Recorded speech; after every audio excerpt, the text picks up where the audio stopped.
welcome back to another video. This is the second one I'm filming today, so I'm already a little bit exhausted, but we've got this. We're gonna make a good start on this video before I have to go. Actually, exciting news. I'm starting singing lessons. It's something I've always wanted to do. Like, I always love singing. I always love doing it around the house with Kyra. And I figured, if it's something I love so much, why not just, like, develop the skill a bit more and stop sounding so terrible? So, I'm excited. That's why I'm going in a couple of hours. It's gonna be great. Anyway, yeah, I'm always an advocate for, like, learning new things, expanding your knowledge, your skills, more education, and that's what I'm doing in my life. So, you know, practice what I preach and all that. And yeah, looking forward to it. Anyway, today's video, right. Recently, when I was making my Where Are They Now video about Michael and Debbie Pearl, which is the one I've actually just finished filming, so I'm not sure when you'll see this in relation to that, but yeah, while I was working on that, one of their posts, which I spoke about briefly, was where they're really critical of, like, self-love, self-care, people building up their self-esteem, and I pointed out how we've seen that exact same sentiment from so many fundies, people like Girl Defined, Carissa Collins. We see it all the time, and it reminded me of a book that I've been meaning to review for a really, really long time called You're Not Enough and That's Okay, Escaping the Toxic Culture of Self-Love by Allie Beth Stuckey. She also has a second book called Toxic Empathy, which honestly sounds absolutely vile and heartless, if I'm being honest. I'd love to cover that book too if people are interested in it, so if you like this video, please let me know if you want one on her second book too. Now, Allie is someone who I have seen mentioned online for years now, most of it being quite critical of her, but I didn't really know much about her myself, so I started to do a little bit of research about her before I read her book. On her YouTube channel, Allie describes herself as an author, speaker, commentator, and the host of Blaze TV podcast Relatable, where she analyses culture, news, theology, and politics from a Christian conservative perspective. Doing a little search online led me to a lot of screenshots of horrible things she's said and done. She does not seem like a very nice person. Listen to a few of these tweets that she's put out over the years. Not my screenshots here, but thank you to the Reddit posts that they came from. So there was this post from the New York Post that said, "Women are loving men who embrace their baby girl vibe and ditch toxic masculinity." And Allie says, "The only women who like this look are those whose brains have been poisoned by hormonal birth control. Women, if you don't get the ick from a guy acting effeminately, something is wrong. Get off the pill and get your hormones checked." Or, different people have different tastes, and different people find different people attractive, and that is absolutely okay. Does she also say this stuff about women who are gay and bi too? You know, nonsense. Well, actually, I bet she probably does. Nonsense. Another post of hers says, "What most people don't understand, what I didn't understand until it was explained to me, is that most of the trans stuff among men today is not gender dysphoria, or even rapid onset gender dysphoria, or even autogynephilia. It's a humiliation fetish popularized through porn." I don't even have the words for how offensive this is. Like, no, Allie. A person just expressing themselves the way they're meant to be as the gender they are is not fetish or humiliate. It has nothing to do with kinks and fetishes. Absolutely does not. You cannot just sexualize a person's entire being. That's disgusting. And also, she's clearly referring to trans women here, so can we not just call them men? I hate that.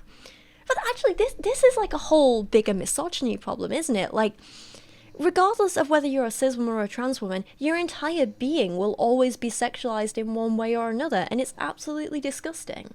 Like, can we not? She really does just have a major transphobia problem. She is also incredibly anti-choice.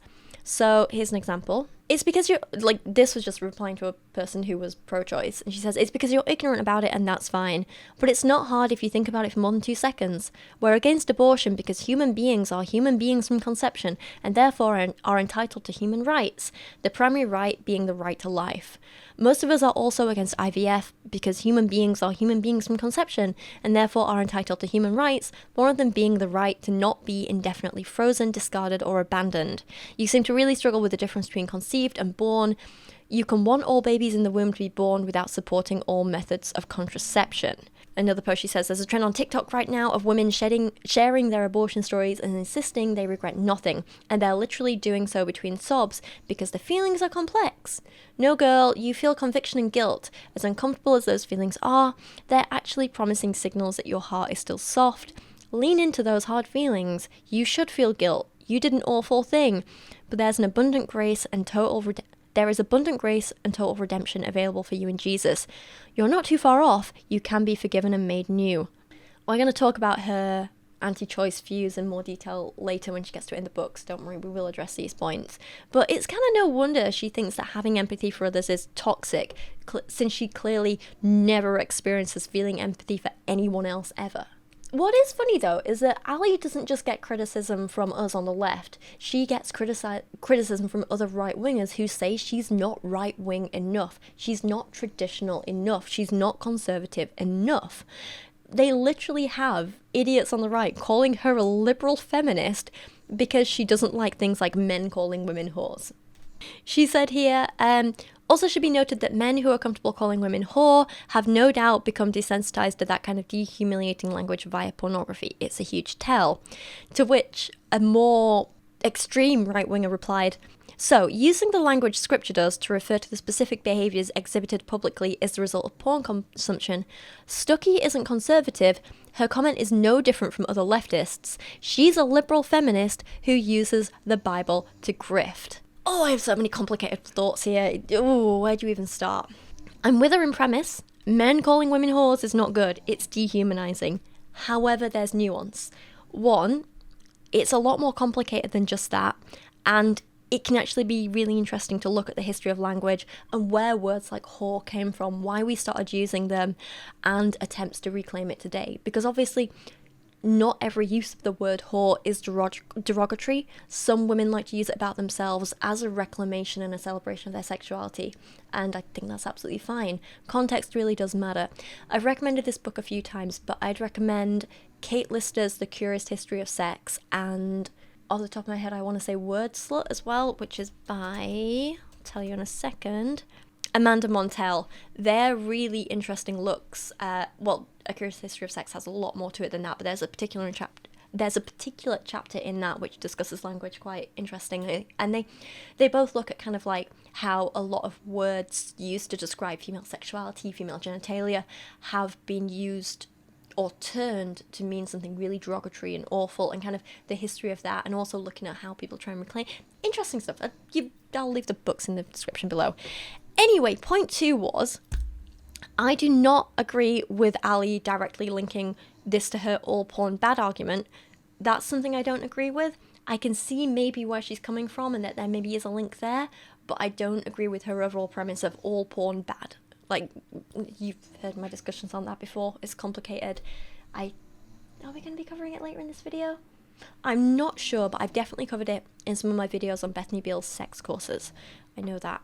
And 3, having one partially good take on Allie's part does not suddenly negate every other horrible, ignorant, terrible thing she has done and is doing and currently believes, and therefore does not make her a liberal feminist.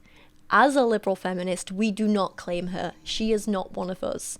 I'm normally not a fan of gatekeeping, but here I'm just like, yeah, let's get rid.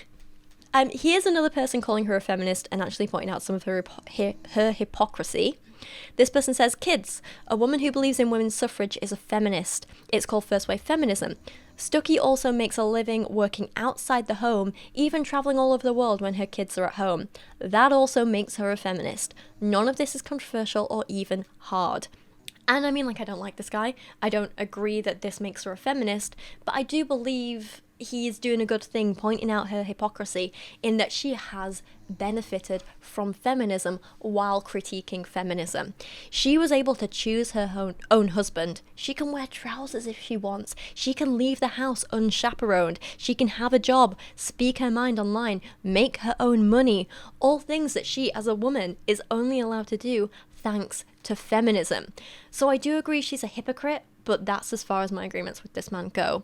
But all this is only scratching the surface. This is just a very vague overview of who Allie is and what her views are and that sort of thing. She does have a YouTube channel. If you'd be interested in me doing a bit of deep dive on that in another video, please let me know. But today we are just focusing on her first book, You're Not Enough, and That's Okay.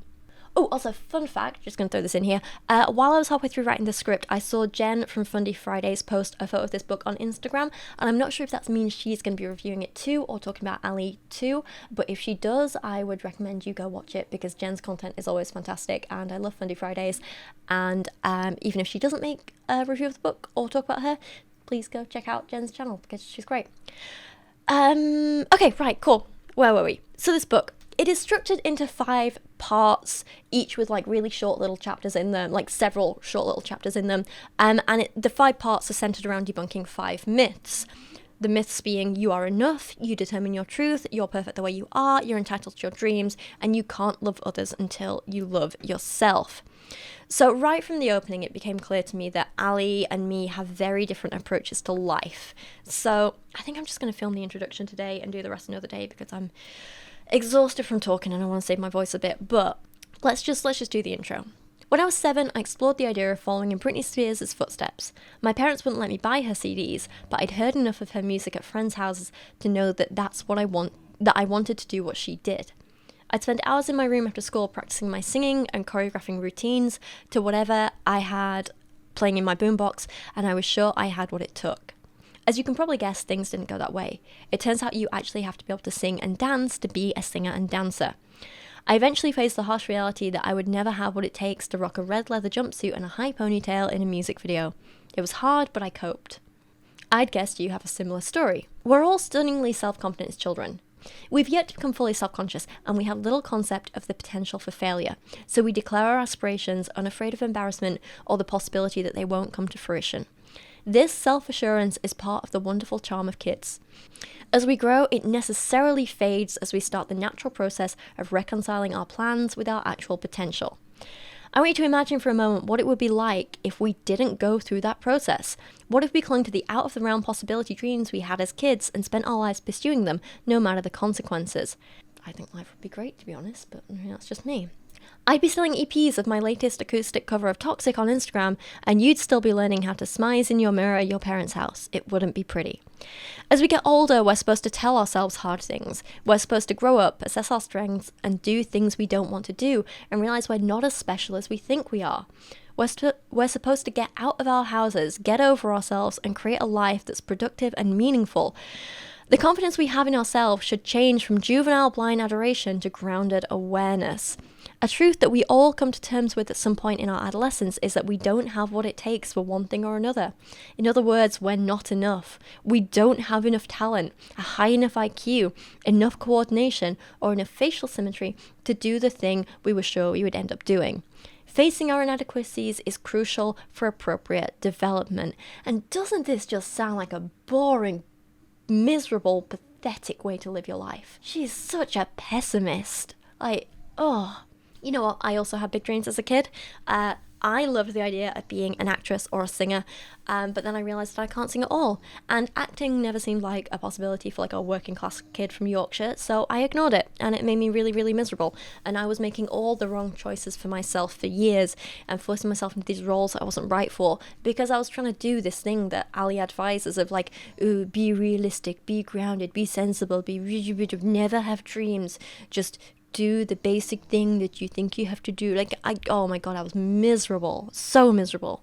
It was only as I got older and I got more confident in myself that I began to like reassess and be like, well, let's think about those things that I dreamed of as a kid and what I loved doing, all that sort of thing, and like, what was it that appealed to me about those things, and what were the skills that I did have in those areas. And it turns out that when it comes to singing, I just really love to sing, and I do it anyway. I am singing constantly around the house. I don't know what my poor neighbours think.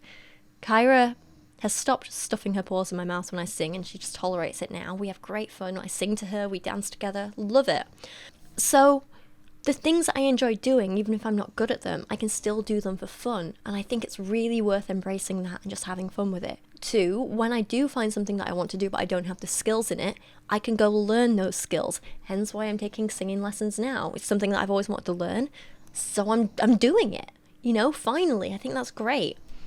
And 3, if you find a skill that you're good at and enjoy doing, like I did with acting, but like it wasn't possible as like a career, you can still kind of take what you enjoyed from that. Like I love being a silly character and doing silly voices, kind of like I do when I'm reading like passages from books or stuff like that sometimes. But like mostly I just enjoy entertaining people, and I really, really like that. And I found that I've been able to combine that with educating people, another thing that I love to do. And that's how I make these YouTube videos, and why I make these YouTube videos, and why I enjoy it so much. I also channel all that love like into other things, like when I go and perform poetry. Like, love it, absolutely love it. So even if like things don't seem possible, there's still ways you can take the things you love and have fun with them, or take the skills you have and use them in another really productive way, or you know, like there's other ways of pursuing these dreams, not just like giving up and like, oh, you have to grow up and be miserable, and you be like, not everything is all doom and gloom. Like, half the reason so many people are miserable in the world is because they lose that childlike excitement of just doing something for fun, or reveling in learning something new, or using the skills you have in a new or unusual or creative way. Like, sometimes I think we need to think more like kids and just like pursue life. Just try something, have fun. And if you fail, you fail. You get back up and you do something else. Allie keeps saying that we need to accept it because we're not enough, and because it's apparently silly and downright dangerous to believe in yourself, to have dreams, to try something new. And I just can't help but feeling that like that point of view, her point of view there, that's the dangerous one. That is why people stagnate and end up miserable. Now, I know, like, a big, exciting, passionate lifestyle with ambition where you're always learning new stuff and growing, that's not for everyone, and that's totally fine. It doesn't have to be. If you are happy with just, like, a quiet, content, comfortable life, then you go for that. Don't let anyone else tell you otherwise. You don't need to be doing the big, ambitious stuff. But, like, if you're not satisfied with the kind of comfortable stagnation, then there is stuff you can do about it, and you just need to find that childlike excitement again. I really thoroughly believe that, like, as long as you're pursuing the lifestyle that you want, you can be happy. I don't think there's anything dangerous or silly about people having aspirations. Like, I'm sorry that Allie gave up on a dream a long, long time ago because she couldn't be bothered to put in the work, but not everyone is that lazy. And you can't crap all over people who are actually willing to put in the work and give it a try and have fun with it, you know? It kind of sounds like all of this is just coming from a place of jealousy from Allie rather than anything else, and I kind of want to feel sorry for her, but also, again, she's kind of harming people with this, so it's like, how much sympathy can you actually have? She goes on to say, we don't have enough time or energy to be all that we need for the world around us. So when we don't measure up to our or other standards, we drown in the dregs of self-loathing and insecurity.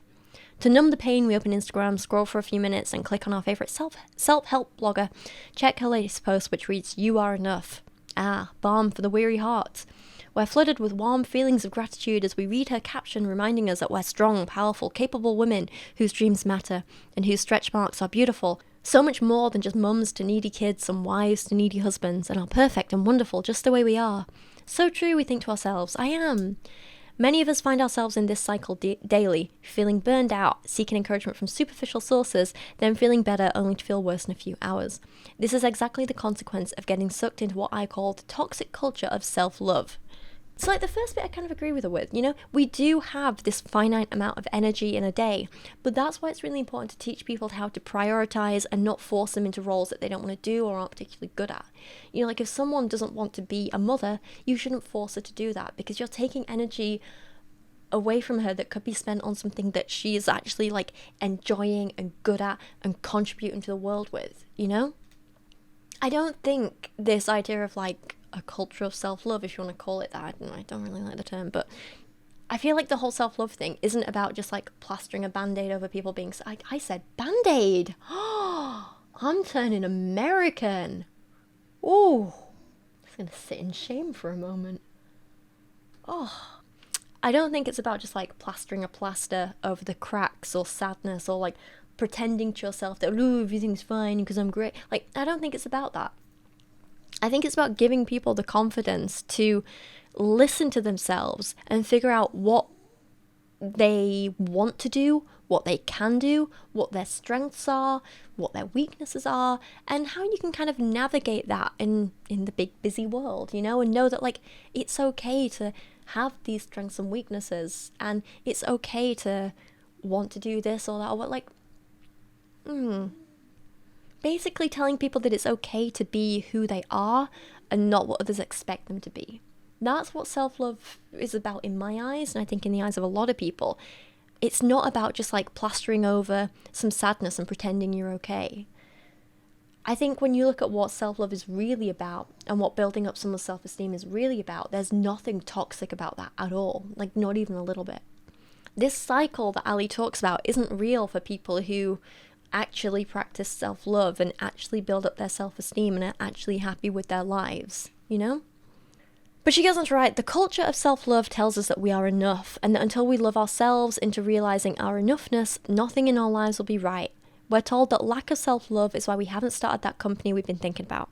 It's why we're settling for the guy we don't really want to be with. It's why we haven't lost the weight or bought the car or done the thing we've been dreaming of doing.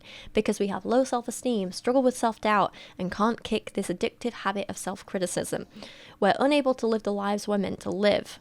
Okay, so what should people do in your eyes? Just hate themselves enough to not fulfill them hate themselves enough to not fulfill their dreams? Stay with the wrong person because what else are you gonna do?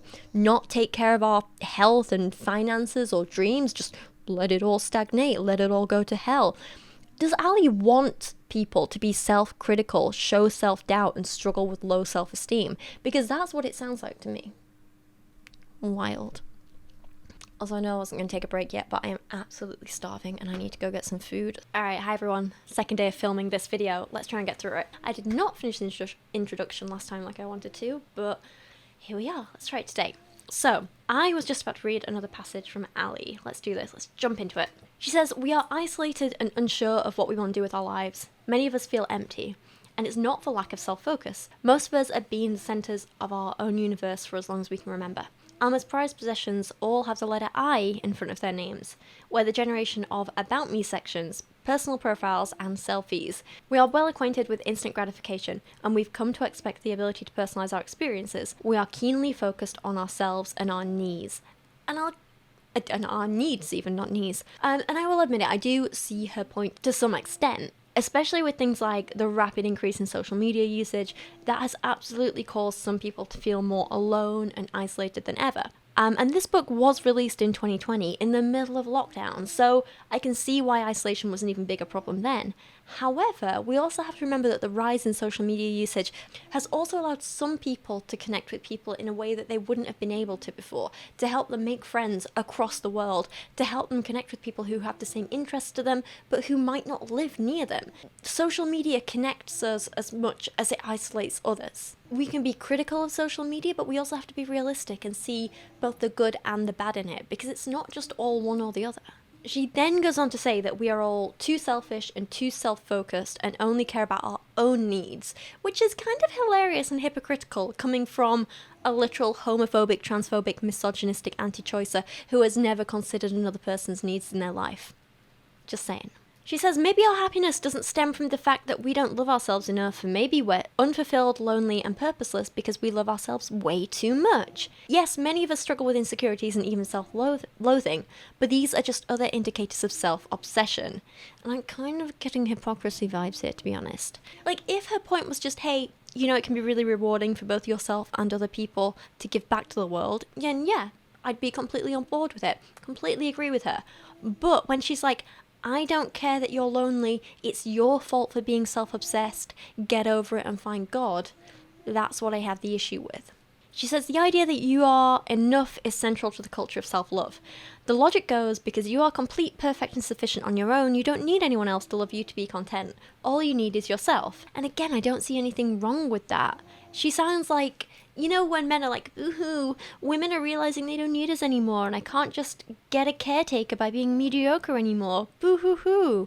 She sounds like them, and again, I don't see anything wrong with that either. She says, but here's the thing. Our sufficiency isn't the answer to insecurity, and self-love isn't the antidote to our feelings of self-loathing. Why? Because self can't be both the problem and the solution. If our problem is that we're insecure or unfulfilled, we're not going to be able to find the antidote to these things in the same place our insecurities and fear are coming from. And this just feels like nonsense, right? That's like saying, you know what, I will never have pink hair because the problem is my hair and my hair is blonde, so it'll never be pink, so I'm just not going to try. When in reality, I can have pink hair because I just use hair dye. The self is hair in this analogy, And sure, you can't just suddenly decide to be confident and it just happen. It's like with my hair and getting it pink, I need tools like hair dye and conditioner and water to rinse it off. You need the tools to get the outcome you want, but the outcome is possible. If you want to work on your self-esteem and your self-confidence, it's possible by using tools to get there. Does that make sense? And these tools are going to be different for everyone. Some might see a therapist, some might use positive affirmations, gratitude journaling can work for some people, taking time to give back to the world through charity work and work for others, that can work for some people, spending time with loved ones, talking to your feelings with them. You have lots of tools available, but just saying that like, oh, what was it again? The self can't be both the problem and the solution is just nonsense. I thought this was obvious, but I think Allie might be being purposefully obtuse. I don't know. She says, our self-love isn't enough to make us confident. Our self-sufficiency isn't enough to bring us peace. Our self-care, self-empowerment, self-help, self-whatever are only going to give us so many good vibes before we move on to the next self-betterment program. The self isn't enough. Period. And maybe not for you, Allie, but for a lot of us, it absolutely is, and we're fine. I don't know what to tell you. She says the answer to the purposelessness and hollowness we feel is found not in us, but outside of us. The solutions to our problems and pain aren't found in self-love, but in God's love. The God who created us, who created the universe, who is the same yesterday, today, forever, is the one who provides us with the purpose and satisfaction we're seeking. While self-love depletes, God's love for us doesn't. He showed us his love by sending Jesus to die for our sins, so we could be forgiven and live forever with him. Self-love is superficial and temporary. God's love is profound and eternal. And I mentioned this in my video on the pearls, if anyone's seen that. It's the one I put out just this week, like a couple of days ago. But this just feels like a tool of coercion to make people dependent and leave them without other options, right? This idea that you'll be nothing without whichever God, whoever's saying this, has decided they believe in, is just a way to keep people in line. It's nothing more. And like, not to go all Marxist on you, but I'm about to go a little bit Marxist on you. So, Karl Marx is famous for saying, man makes religion, religion does not make man. Religion is indeed the self-consciousness and self-esteem of man who has either not yet won through to himself or has already lost himself again. Religious suffering is, at one and the same time, the expression of real suffering and a protest against real suffering. Religion is the sigh of the oppressed creature, the heart of the heartless world, and the soul of soulless conditions. It is the opium of the people. The abolition of religion as the illusory happiness of the people is a demand for their real happiness.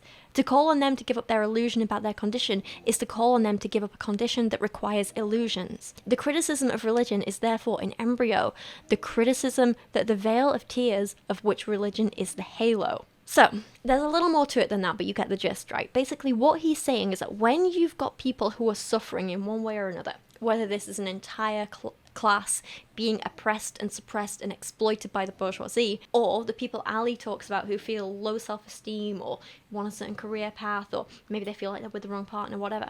The oppressors, whether that is the bourgeoisie or Allie, in this case, and her entire religion, use religion to temporarily appease them and keep them in their place. They're not actually fixing any of the problems or the oppression or dealing with it, they're just covering it up with religion.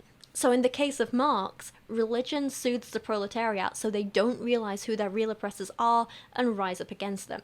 In the case of Allie, she's literally telling people, you feel sad? You don't need to do any real work on that, which could improve things. Instead, just skate along doing what you've been doing and put your trust in God instead, which gives people the temporary warm fuzzies, but ultimately stops them ever actually evolving or improving or questioning her and her religion's authority.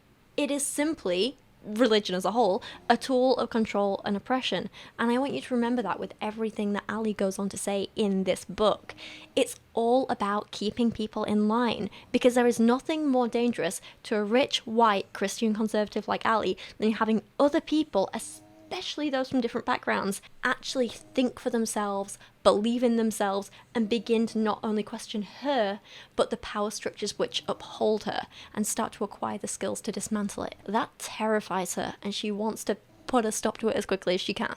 That is basically what this book is doing. She goes on to say that God's love is profound and eternal, and his love compels us to something so much better than self-obsession, self-sacrifice. Except she's not actually talking about self-sacrifice to help others, is she? What she's saying is, you need to sacrifice your own well-being so that people like her can keep profiting off you. That's all it is. I know I sound cynical, but... She says, I want to make this clear up front. When I talk about the damaging effects of self-love or the emptiness of self-care, I'm not encouraging self-deprecation or shame over getting our nails done. Oh no, because Allie would never want to put down something she enjoys doing, would she? She says this book is about why the world's answers to our very real feelings of self-doubt, self-loathing, incompetence, and insecurity aren't sufficient, and how God's solutions are better. This book is about good news. It's a bunch of nothing. Whole bunch of nothing. Okay, part 1 is debunking myth 1, you are enough. This chapter opens with Allie describing her struggles with an eating disorder in great detail. She says she had a bad breakup in college, started to spiral, and ended up having a very unhealthy relationship with food and also alcohol. Obviously something really difficult that a lot of people do struggle with, and I do feel sorry for her. Absolutely do. I'm not going to be snarky about that at all. It's a very human thing to struggle with, and, you know, more power to her for getting through it and overcoming it and being in a better place now. She goes on to complain about how she needed outside help to get better and couldn't just fix herself like the self-love industry had told her, which is a total straw man. Because no one was saying you don't need help. It's saying that, like, hey, you've absolutely got the power to do this if you acquire the right skills, and you deserve to acquire those skills. You know what I mean? Skills and tools and outside help, you know what I'm trying to say. She says she thought she'd go to therapy and it would be like, I'd get a few tips on how to live a better life and some mantras or mind games that would break this binge and purge addiction. I believe that because that's the popular message today. You already have everything you need inside you to solve your problems. But again, no one's saying this. But people are saying that it's important to take care of yourself and actually allow yourself the time and energy to seek outside help and give yourself time to heal. How does she not get that? She gives a second example of a woman who's living with fibromyalgia, and she says, we're not enough to heal ourselves. I don't mean that natural remedies and positive thinking aren't at all effective. I'm saying that we don't have some inherent mystical force inside us ready to solve all our life's problems or physical maladies. Like this is somehow shocking or groundbreaking. Of course people can't just think themselves well, think, ooh, I'll cure my fibromyalgia with my head, I'll cure my cancer with my head. No one believes that. What? Common sense. I don't think she even understands the thing she's arguing against in this entire book. She says, but the counselling sessions weren't as straightforward or focused on self-empowerment as I would have liked. At first the counsellor just listened. Then over the course of a few weeks she helped me peel back the layers of defensiveness and delusion I'd used to bury the sting of rejection and fear of loneliness. She helped me see that underneath all my behaviour was a crippling fear of insufficiency. Blah blah blah blah. I'm grateful for a counsellor who pointed me back to God and his word and told me that not only was what I was doing sinful, but it was also dangerous. Her 4 words, "You're going to die," stopped me in my tracks after a few months of meeting with her. So it's just a regular counselling session with a little more of a focus on religion and God than some others.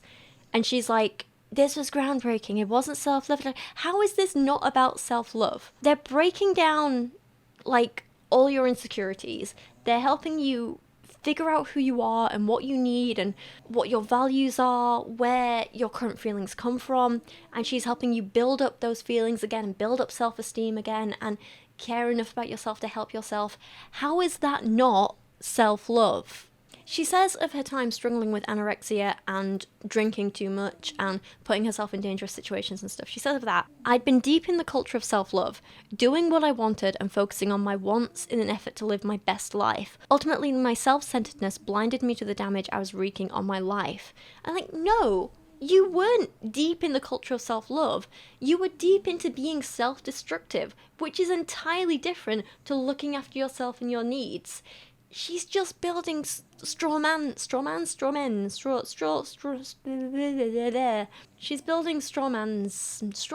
Why do they both sound wrong? There are many a straw man here. She's building them all. And it's just pathetic. No one who feels good about like self-love and building up your self-esteem is saying to you, go on, put your own needs first and drink yourself to death, starve yourself to death. Yeah, you go, girl. No one is saying that. No one would say that. Allie is just making stuff up and then attributing it to a label that she has decided she doesn't like. She then complains about Lizzo for a while, because weirdly a lot of white conservatives do. She says neither Lizzo nor her fans feel content despite focusing on self-love, because self-love is inherently unsatisfying.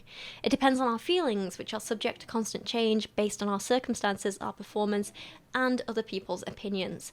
Self-love is unreliable, conditional, and limited. Chasing after it always brings us to a dead end. And then again she says that her self-destructive behaviour was her idea of self-love, which again is just a misunderstanding of what self-love actually is. And I think what she fails to realise is that self-love isn't an end goal, it's a process.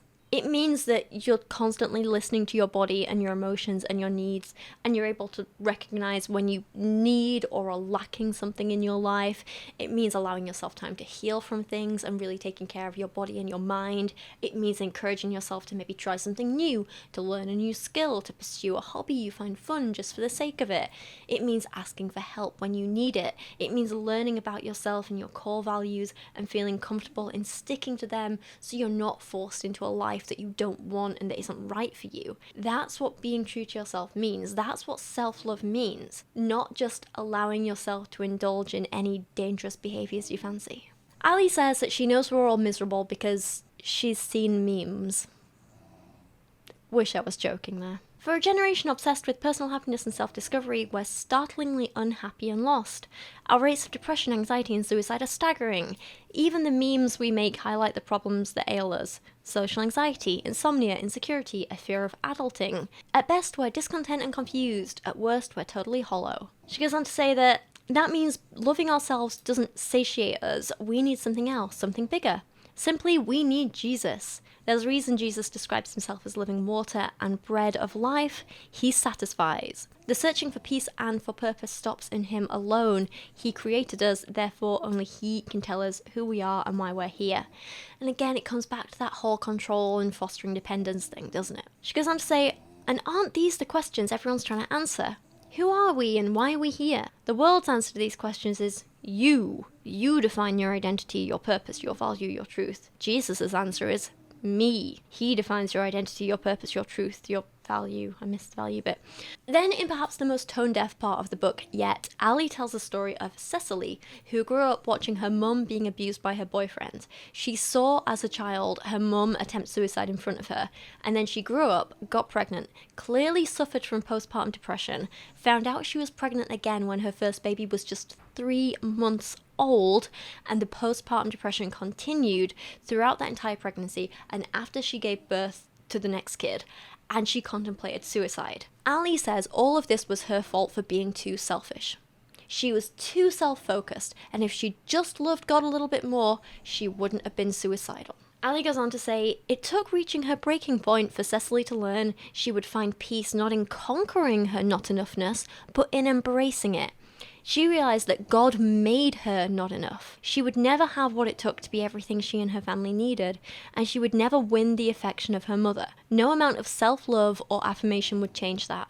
She needed to go outside of herself for strength, not within. It was by drawing her strength from her creator that she found peace, even when she couldn't obtain perfection. Cecily wasn't only attempting to be enough for herself, she was trying to be enough for others. She bought into the idea that if she could increase her self-love, she could create a less chaotic life for her family. And yet her family needed more than she could give. Cecily came to the end of herself, which is the destination for all of us on the road to self-fulfillment and self-love. We're small, frail, and finite, which means we don't have what it takes to love ourselves to wholeness. And we have exactly one comfort, that we serve a God whose reign never ends, whose faithfulness never fails. Allie goes on to say, whatever your circumstance or struggle, know that you can't make that ache of emptiness go away on your own. No amount of self-care or self-love will get you out of your misery. Even at your most rejuvenated and most lovable, you will still find yourself waking up in the early hours of the morning, haunted by the question of what's missing. There's a lot of repetition in this book, because she never actually bothers to back up any of these claims. I don't wake up in the early hours of the morning haunted by the question of what's missing. Does she really think that's how everyone lives? Very confusing. Allie then begins to complain about what she calls the cult of self-affirmation, which is composed of a ubiquitous network of self-help gurus, self-development experts, and even Christian teachers who pervade social media, line the top charts of Amazon and the shelves of Barnes & Noble, and populate many of our pulpits and even the halls of Congress, all working to affirm the supremacy of the self. Now, I'm not a fan of self-help gurus and all that rubbish, so I am partially on his side here, but I think we have very different reasons for feeling the ways we do. I also don't think you can equate predatory behaviour which seeks to profit off generic advice given to vulnerable people, which is what self-help gurus do, as being the same as telling people to take care of themselves. They're not the same thing. Then out of nowhere she decides to start an anti-choice rant, because of course she does. Okay. Shout Your Abortion is an organisation that exists to create a space for women to talk about their abortion experiences without guilt or judgment. The hashtag Shout Your Abortion has been used hundreds of thousands of times on Twitter and Instagram by women opening up about their abortions. The organisation anonymously publishes the stories of women who are proud of their choice to end the lives of their preborn children. Theirs is an unapologetic stance, insisting on their website that abortion is normal. For instance, you won't read accounts from many women who've suffered complications, regretted their decision, or have since changed their minds about their pro-choice stance and the integrity of Planned Parenthood. Their goal is to remove the so-called stigma around abortion, thus making women feel as comfortable talking about their abortion as they are talking about their trip to the dentist. They embrace authenticity, and their unabashed commitment to their bodily autonomy is meant to be seen as liberating. This does sound like a really positive thing to me. It really does. Being able to talk about the healthcare we need and receive is really, really important. I do think it is important to talk about the risks and problems associated with it too, but I don't think Allie realises how rare those complications with abortion are. It's possible there were some stories on there that were submitted like that, but they're so few and far between that Allie maybe never saw them. Also, it's just not the right platform for it. If you want to hear the risks associated with abortion, there's other platforms to go to. Like, time and a place, you know? And stats actually show that medical abortion is by far safer than any pregnancy or childbirth. It just absolutely is. Allie then quotes one woman who spoke about the stigma she felt after having an abortion. She said, "The abortion wasn't the difficult part. The difficult part was keeping the secret as if it were some deep, dark thing I had to hide. I became anxious and depressed. I went to therapy. I often cried myself to sleep, not because I thought I made the wrong choice, but because other people made me feel that I'd made the wrong choice. As it turns out, the average woman who has an abortion is all of us, including me, and now I live my truth." And Allie decides the best and most appropriate way to respond to this is by telling this woman that she should feel ashamed, and just generally, Allie is an awful person who lacks empathy. Allie says, "In Sarah's story, we see the destructive nature of the cult of self-affirmation, and the wholeness of authenticity and autonomy as supreme values. What happens when we place too much importance on being yourself is that we justify choices that hurt us and other people simply because it's true to who we are. We convince ourselves that as long as our choice falls in line with who we claim to be, it's good." No, what we see in Sarah's story is the damage that is done when people like Allie shame women for receiving the healthcare that they need, but people like Allie won't take any responsibility for the harm they cause when they create that stigma and they make these people feel ashamed. And so instead they double down and say that it must be the fault of the person they're bullying for being inherently wrong in one way or another. It's a dangerous way to think and behave, and it really bothers me. I also don't know if I'm making any sense at this point. I just filmed another video and I'm really tired. So I think I am gonna end filming here today, and I'll be back to do these last 28 pages tomorrow. I'll see you then. Alright, everyone, I don't have much time, so I'm going to switch to just audio recording for this, with a little animated version of me here.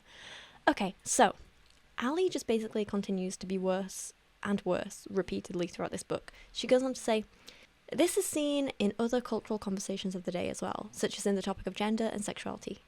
Mainstream thought dictates that biology has nothing to do with how we identify, going against basic science and millennia of human history that proves the contrary. But when the god of self rules, none of these facts matter. All that matters is what we want." This is just, again, such a blatant misunderstanding. I've spoken recently, I think it was in my video on Michael and Debbie Pearl, about how our idea of gender has always been way more fluid than, white Christians seem to think it is. How in so many cultures throughout history, the kind of most divine being was this almost non-binary or intersex kind of person. And even amongst the people who today acknowledge that gender is a social construct, that's not just outright denying biology, because a lot of people believe that, like, it's our biology that... I'm trying to find the right words for this and put it in the right way. But, like, a lot of people believe that our biology and what's going on in our brains and what goes on with our hormones and our whole body chemistry is what kind of makes us feel one way or another, and what makes us identify as one gender or another, and so on. It's more complex than any of that.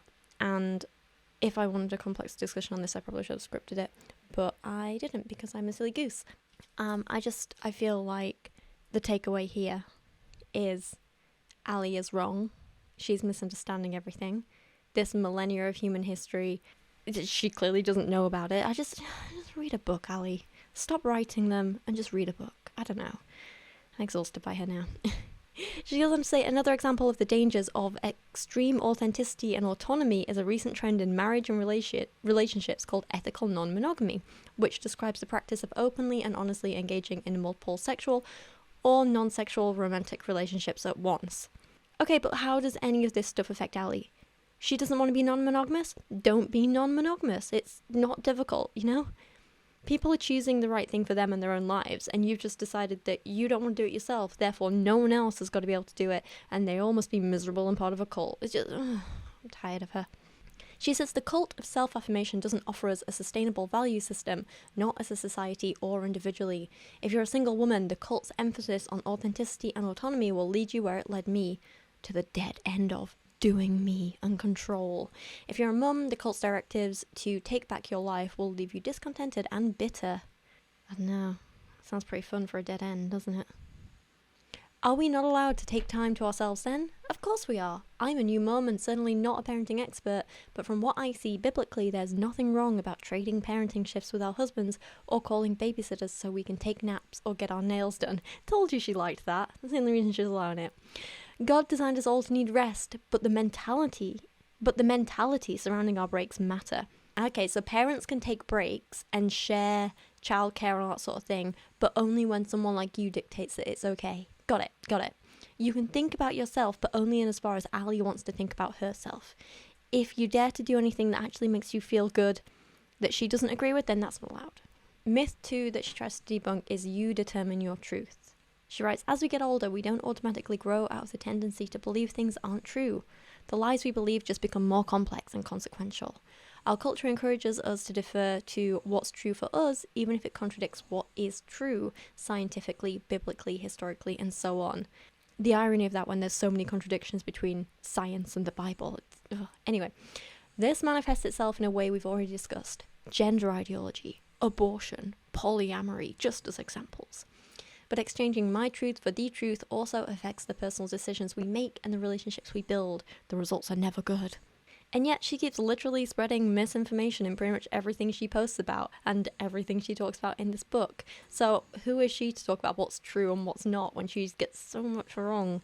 Also, Allie likes to talk a hell of a lot about the truth, but never gives any proof for what this truth supposedly is. All these things that she's claiming and all this stuff she says works. Like, basically her technique in this book is just 1, tell a horrifying story of torture and abuse. 2, claim this only happened because self-love. 3, say they need God. And 4, end the chapter. Hey everyone, I'm just going to jump in here quickly. I'm literally on my way out of the door. I was just about to go to a gig, but I have been editing this video that you're watching right now earlier. And I was editing the bit that's like, she has these like steps and she tells this story. It's like blah, blah, like you tell the story, then you see someone doing something self-destructive, then she's like, and this is what self-love is, and that's why it's bad and you need God, right? And then while I'm waiting for my Uber, I was scrolling through Reddit and I see this video of Allie promoting her next book about toxic empathy, and she's like, so what they do, like when they're trying to make you feel like this toxic empathy is they tell a really sad story and blah, blah, blah. And I'm like, this thing you're complaining about is exactly what you were doing in your first book, but just with a different agenda. But it's the exact same, like, process. Paying attention to the tactics used by the left-wing media to get people, women in particular, on their side of an issue. They use what I call empathy shaming or empathy bullying. They present a victim, tell you their heart-rending story so that you have empathy for them, then attempt to convince you that the only kind moral position to take is the progressive one. So empathy for the trans child means you allow them to attempt to change their gender. Empathy for the illegal immigrant means you oppose deportation. This is toxic empathy. It is the empathy provoked for the purpose of manipulating you into believing things that are harmful and untrue. The thing about empathy is that it can actually blind us to reality and morality. That's why empathy really isn't a good guide in helping us decide what's right. The truth is the actual truth, and most importantly, biblical truth. The difference is the examples that Allie gives of like toxic empathy and whatever. Like, it's not toxic empathy, and it's not playing on people's empathy, and it's not giving a sob story for like any reason. It's like, yeah, you should feel empathy for, let's say, illegal immigrants, because they've likely come from some really crappy situation, and feeling empathy is the right thing to do. Whereas, like, in her book, she's like, this woman was brutally raped, and then she decided to go and find herself, but she was never truly happy because she didn't have God. And, like, you obviously, like, the right thing to do, the obvious thing to do is to have empathy for the woman who was brutally attacked and raped, obviously. But Allie uses that to twist it around and be like, and when she tried to find herself and heal from that was self-love and it was bad. And it's like, I don't know if I have the words for this, especially not right now, but the point is, I want you to watch this clip and realize that what Allie is accusing everyone else of doing is exactly what she did in her first book, but like, just with a different agenda. Does that make sense? Like a different agenda, yeah. Words, I'm tired, it's been a long week. But yeah, enjoy. Tell me what you think. I don't know. Seriously, here's another example, and a content warning here for a story about rape. She calls this "The Truth Won't Set You Free." Chloe was a sophomore in college when she was brutally raped by a gang of fraternity boys. The friends that came with her to the party had already gone home, and she was left alone, defenseless to their attacks. Traumatized by her experience, she spent the rest of her college career self-medicating with alcohol, sex, and drugs. On social media, her life looked like a fairy tale. Her friends and followers praised her from afar for taking what appeared to be brave steps towards inner healing. It seemed to Chloe and to everyone watching that she was living her truth. Her truth was that she'd been hurt, gone down a dark path of self-destruction, and was now discovering her true self and declaring her worth by setting out on the adventure of her dreams. But reality looked different. Chloe got involved with a new guy in every town she visited, usually ended up having sex with them. They offered both adventure and security on her winding road to self-discovery, but they all left her high and dry after a few weeks, leaving her feeling used and ashamed. She was in Paris when she realised her period was late. She took a pregnancy test. It was positive. Then another. Positive again. She couldn't believe it. She was pregnant and totally alone. This time she had nowhere to run. Now, Chloe loves being a mum, but she regrets the road she took to motherhood. It took her becoming unexpectedly pregnant for her to see just how much her truth had deceived her. She did everything her friends and favourite authors, motivational speakers, travel bloggers, and Instagram influencers told her she should do to heal her past hurts. Embark on a journey of self-discovery, follow her heart, rumble with her story, indulge her whims, pursue her lust and wanderlust. By giving in and letting go, she thought she'd finally be happy. She pursued her truth and found it only led to a dead end. We're stuck looking to ourselves for insight that just isn't there. On our own, we don't know where we're going. To reiterate, we'd make terrible gods. And then she just repeats her own story from part 1 again and ends with, without realising it, I was a card-carrying member of the cult of self-affirmation, prioritising my authenticity and autonomy above all else. What I learned the hard way was that if I really wanted a path that leads to peace, I needed a standard outside of myself to tell me what's true and what's good. That standard is God. So again, it's the same formula repeated over and over again with nothing new. In the story of Chloe, something bad happens, she gets self-destructive, Allie calls it self-love, and then she's like, see, self-love is bad, she needs God. In Allie's story, something bad happened, she got self-destructive, Allie called it self-love, and then she was like, I needed God. It's boring and ridiculous and not helpful. She does mix it up a little bit at one point though in this chapter when she decides to complain instead about atheists, she complains about preachers. So that's new. She says the good news is that for many Christians, the intentions are good. They want to study the Bible, but they don't know how. The Bible can be overwhelming, complex, and confusing. So instead of reading it closely, many Christians opt to read devotionals or listen to sermons that they feel are easier to understand and are more applicable to their lives. The problem is that many devotionals are oversimplified, and even the best sermons don't offer the wisdom the Bible does. Furthermore, many popular devotional authors and preachers today simply don't teach the Bible. Instead, they preach what I call meology, or me-centered theology. Rather than teaching what Scripture means and what it says about God, they highlight what Scripture means to us and what it says about us. Meology seeks to comfort at the expense of conviction. This results in readers who are both misinformed and uninformed about the nature of God. So, really no one is safe from criticism in Allie's world, even people who are on the same side as her, if you want to use that term. In particular, she really seems to hate gay Christians, and again, I have to ask, how does this affect her at all? What does she get out of criticizing these people? It makes no sense to me. The world would be a much better and happier place if she just stayed quiet about these literally harmless things and just let people live and be happy, you know? She complains about someone called Glennon Doyle, known for her popular blog Momastery. She says that Glennon here represents hipster Jesus Christianity. She wrote the 2017 bestseller Love Warrior about fighting for her marriage with her husband. Her life changed when she met US women's national soccer team player Abby Wambach, I haven't pronounced that right, with whom she quickly fell in love. Doyle later left her husband and married Wambach. Now Doyle encourages women to follow her brand of authenticity. When asked how, as a Christian, she justifies her divorce and remarrying a woman, she said, "I don't spend my precious time and energy justifying myself to anybody. That sounds exhausting. The most revolutionary thing a woman can do is not explain herself." I like that woman, she sounds great actually.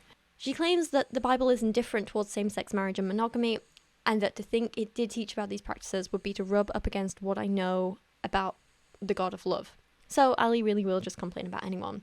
She decides to end this part of the book with 2 short chapters about cancel culture and social justice, because of course she does. I mean, it wouldn't be a right-wing bigot self-help book without a little moaning about people trying to hold them accountable for the harm they cause, would it? This little short chapter is titled Cancelled. Is that spelled wrong? Oh, no, okay, no, apparently Americans do spell it with 1 L. Okay, fair, I'll give her that then.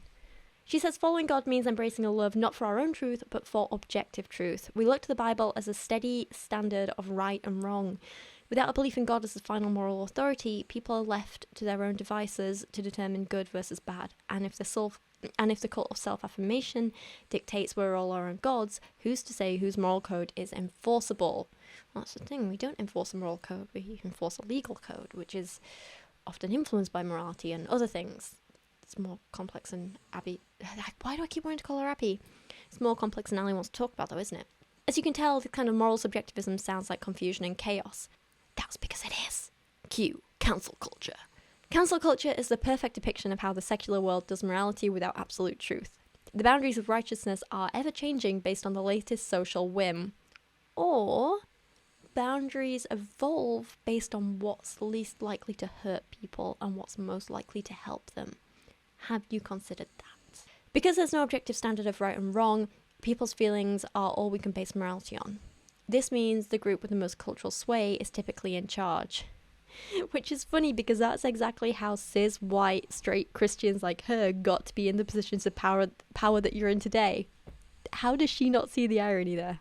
She then decides to go on a rant about Harvey Weinstein and how he totally deserved to be cancelled, but it didn't happen sooner, and that's the fault of his victims, apparently. This is infuriating. Prepare yourself for some major victim blaming here. For probably the first time ever, celebrities were speaking out about sexual ethics.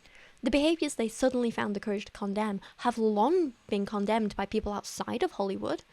But suddenly it became trendy to care about sexual behaviour and power dynamics.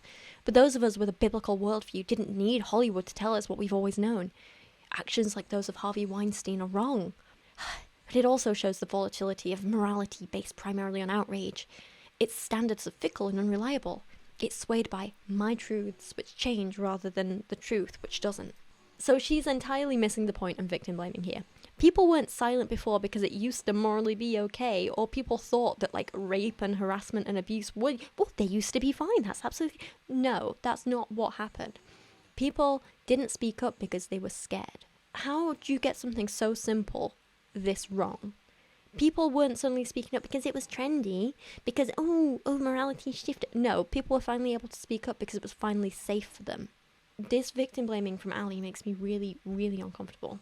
She then gets mad about phrases like believe all women and spends several paragraphs defending a man who was accused of being part of gang raping a 17-year-old, so that's fun. I have a whole video about people misunderstanding phrases like not all men or believe all women and stuff like that, and people still manage to get it wrong. People just see the title of that video, especially men, and they're like, I just get put myself in prison, so shall I? I'm like, well, if you're dangerous, yeah, maybe you should. Yeah, I'm not going to go over it again, but... She then throws this in the mix. This doesn't mean Christians don't get it wrong. There were Christians who attempted to justify slavery by using the Bible. There are people today who may try to condone the abuse of women via biblical command for wives to submit to their husbands, but these sinful misinterpretations speak not to God's infallibility, but ours. So if she can acknowledge that other people make mistakes and misinterpret the Bible, has she considered that she might be doing the same thing when she's being so hateful and harmful to others? Or does she just think she is like the only infallible person out there? Madness. No matter what the mainstream once believed, even those who identified as Christians, slavery was always wrong. It was always the objectification and degradation of people made in God's image. Any kind of abuse, extortion, or injustice is and always has been wrong because God says so, not because celebrities or politicians or courts or influencers say so. Which just kind of proves to me that she doesn't know enough about the Bible to be speaking about it like this. Like, I'm not the most well-versed in biblical theory, so I'll leave this topic for others to cover in more detail, but even I know there are several passages that not only condone slavery in the Bible, but literally give instructions on how to treat your slaves, how much to pay for your slaves. There are passages about God trying to get people to murder their sons to prove their devotion to him, and blah, blah, blah. And like, you know, you can't just ignore all of that and pull excuses about it from your bum like Allie tries to. These things do happen in the Bible, like, yeah. Allie goes on a lot about objective truths and objective morals, which is something I just do not believe in. And again, I've spoken about this many times before. I don't believe in, like, objective morality. Off the top of my head, it might be worth pointing you to, it's a slightly different topic, but kind of related. I made a video about Lauren Chen, like, maybe a year ago or something, and in it I spoke about what it means when something is a social construct and how people kind of misinterpret that. And it's not necessarily about objective morality, but it's kind of similar, so you might be interested in watching that. I don't know, I just thought I'd recommend it. In her chapter on social justice, she makes so many false claims that it's almost laughable, like this, right? Social justice uses intersectionality to determine who qualifies as the oppressed and who qualifies as the oppressor. Intersectionality takes stock of an individual's characteristics such as race, nationality, or sexual orientation, and assigns them oppression points, for lack of a better term, based on how many historically marginalised identity groups they belong to. The more points you have, the more likely you are to be considered on the side of oppression. No, no, and no. This is not what intersectionality is about. Everything here is wrong. Intersectionality is simply about understanding how different factors, like, for example, a person's race, age, class, gender, abilities, and so on, are all interconnected. It's not about, oh, he isn't oppressed in any way because he's a man. It's about, okay, let's understand this individual's entire experience as a trans working class man with a disability, for example. Or, in the case of looking at Allie, for example, we might be able to say, well, you know what, she's clearly faced some oppression as a woman, and misogyny does play a big part in this, patriarchy does play a big part in this, but in reality, we also have to acknowledge that she's had it easier than most of us. She's white, she's rich, she's cis, she's straight, she's neurotypical, she's an able-bodied woman. It's not about assigning points or trying to make this person more oppressed than the other. It's simply about understanding that the human experience is damn complex and there are multiple power structures in place that affect an individual at any given time. Some which may help and some which may hinder. And it's super important to be as aware of as much as possible in order to understand how best to help people. Like, one of the examples I've spoken about in tons of videos before is how the healthcare system doesn't seem to take women seriously or listen to their concerns. They don't thoroughly test medicine and other treatments on women and so on. And this is particularly true for women of colour, in particular black women. Now, we point this out not to be like, ooh, look, they get oppression points, but to be able to, like, say, hang on a minute, we're seeing a concerning pattern here where black women in particular are being underdiagnosed, undertreated, they're not taken seriously, their health is genuinely at risk more than a lot of other groups. Why the hell is this happening? Let's look into it a little bit more and figure out what we can do about it on both an individual level and hopefully a systemic level. Without intersectionality, we wouldn't be taking every factor into account and we wouldn't notice these patterns, and that would allow more and more people to keep being hurt. How can she not understand this? And you know what? I don't know if I mentioned this before, but this book is published by Penguin. Like, this isn't some self-published crap. This is published by Penguin. How the hell did they allow this absolute nonsense and misinformation to be published? I'm shocked.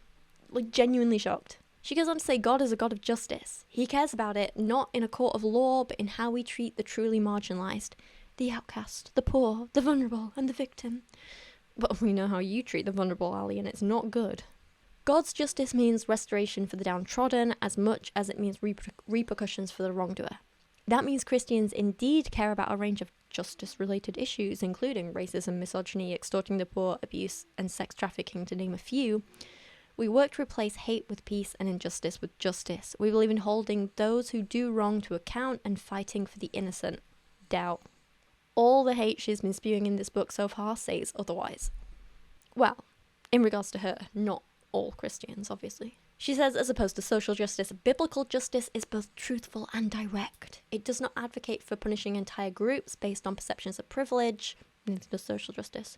It does not demand that those whom one group views as more privileged hand over their earnings to the government to be redistributed as the government sees fit. Of course this is about her not wanting to pay taxes. God's sake. But no, her idea of justice just advocates for punishing huge groups who are already underprivileged, doesn't it? It just wants those who already earn less to be the ones who keep suffering. This is such a stupid rich person thing to say. Like, I've said it before, and I'll say it again. It's like that quote, when you're accustomed to privilege, equality feels like oppression. No one is demanding she hand over her earnings just because she's more privileged. People are simply saying all people should be taxed fairly, and those who earn more and have more disposable income should be taxed more than those who have less income overall and no disposable income. £5 to a woman like Allie might not be much, but a few years back, I was in like such a financial struggle that like I would be like scrounging the ground on my way to work to try and pick up discarded coins to make enough to pay for a £5 bus ticket to work. So when a woman like Allie wants us all to be taxed equally as opposed to equitably, that does end up screwing over those of us who already have less, and it's not fair.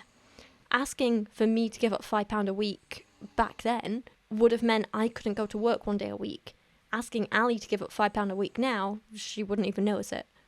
So this is why it has to be equitable, not just equal, and she doesn't seem to understand this. And she doesn't like words like privilege, but her privilege is blinding her to these issues.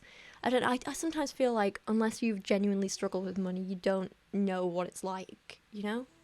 Unless you've kind of grown up and lived, or you know, you just had nothing, you don't know what it's like. I don't know, it's frustrating. She goes on to say, Christians are not commanded to seek equal outcomes based on perceived group oppression, because first, we know that such outcomes are impossible. As Thomas Sowell points out, if two people from the same family raised in the same house have different outcomes in their life, how can we expect people from different backgrounds to have the same outcome? Well, you can't, but you can damn well make sure they have access to the same opportunities and resources, right? She says social justice gives us an overly simplistic worldview of the oppressed versus the oppressor. Only when you don't understand it, your ignorance is showing here, Allie. And the only question to ask at this point is it willful ignorance, or are you just this stupid? Genuinely. She says, but guess what? We don't have to worry at all whether this world thinks we're compassionate or not. In fact, I can tell you from experience that if you align yourself with the Bible on controversial topics like abortion and marriage, you're going to be labelled a misogynistic bigot. Myth 3 that Allie wants to debunk is you're perfect the way you are. And this is where I start to think a lot of Allie's anger and bitterness comes from personal insecurity. So she claims there's this paradox of perfection, right? She says, Girls are told from a young age by our parents and teachers that we're perfect the way we are, and to some degree we believe it, even in our awkward middle school years. We're confident that if we could just get our hair to crimp the right way, if our parents would let us wear just a little bit of mascara, if we could just get our eyebrows waxed, then maybe, just maybe, we'd finally be able to manifest the beauty and perfection we know is there. She goes on to keep arguing and calling this, like I say, the paradox of perfection, basically saying that the more we believe we're fine the way we are, the more we want to change, and that makes no sense. Does she not see that the person who is always trying to change is not fine the way they are? Like, that's not a person who is practicing self-love and self-acceptance, you know? When a person has accepted themselves the way they are and loves themselves the way they aren't constantly striving for a better, more perfect version of themselves. That's literally the opposite. She really is just trying to claim that having low self-esteem is self-confidence. But then I wonder how she'd describe people with low self-esteem in her Upside Down. But I don't know. And again, it's more nuanced than this, because like I say, self-love isn't like this outcome. It's this thing you practice. So you can be trying to have higher self-esteem, and you can be accepting yourself and still realize that, oh, you know what, I do still have some insecurities around this or this or this or whatever. So I don't know. I don't think it's a paradox. I think it's just that humans are complicated. And just because we might never feel perfect, that doesn't mean we shouldn't still be striving to take care of ourselves and feel good about ourselves. I don't know what I'm saying anymore. I'm tired. It's been a long week. No, seriously, this last week, like the last 7 days, I have written something like 150 odd pages of script and filmed for like maybe 10 hours. I'd including this recording tonight. I'm exhausted. And then I've edited 2 videos. I've already edited the first part of this. I'm still going to edit this after this. I'm just very, very tired. I feel like my brain is melting. Okay, back to Allie. She says the common theme is that society's standards, social constructs, stigmas, your parents, your boyfriend, capitalism, the patriarchy, Mercury in retrograde, and so on are all repressing your your true uninhibited self, and therefore damaging your potential for a great life. If you can just relieve yourself of the unfair burdens these people and systems place on you, you'll finally discover your authentic self and find the fulfillment you've been longing for. From this perspective, you don't have flaws, you have underappreciated qualities. You haven't made mistakes, you've made decisions that shame culture wants to guilt you for. You've never failed, you've simply rejected society's unrealistic standards of success. And obviously this is something she's complaining about. But this isn't the point at all. The theme is more like, if you're feeling trapped having to do something only because of society's standards, then it can lead you to be miserable and end up hurting yourself and other people in the process. For example, let's say you have family pressure to become a doctor, but you don't really want to do it yourself. That's a hell of a lot of hard work and time and energy you have to put into something that you don't really want to do, which is going to take a massive toll on your mental and physical health. And if you do somehow manage to qualify and become a doctor, then is that really fair on your patients for them to be treated by someone who doesn't really care that much, doesn't really want to be doing this, isn't really passionate, whose head and heart isn't completely in the game, and who is also struggling with their own mental and physical health to the point where it might be affecting their ability to do the job? If that person had actually been allowed to follow their own career path and choose a career they actually wanted to do, instead of submitting to what their family wanted to do, to what society wanted of them, all that sort of thing, then they would be in a different career and probably be happier and healthier in themselves, more successful in that career, and actually able to help people fully in whatever field they're in. That's just kind of what it means and what it's talking about. And that's not saying you can't do good and you can't find purpose and stuff if you are in a role that you've been forced into, but it's just saying, why don't we give people the option to be the best selves they can be? I don't know. I guess it's about getting people to question their own motivations for doing things and help them have more focus and purpose and meaning in life. And I don't see how that's a bad thing. It helps prevent mistakes before they're made. And is not saying that flaws and mistakes don't happen, but it is trying to get you to be a bit more self-aware of yourself. What character traits do you have? How do these affect other people? Is there anything you can be doing to improve yourself in order for you to be able to treat other people better?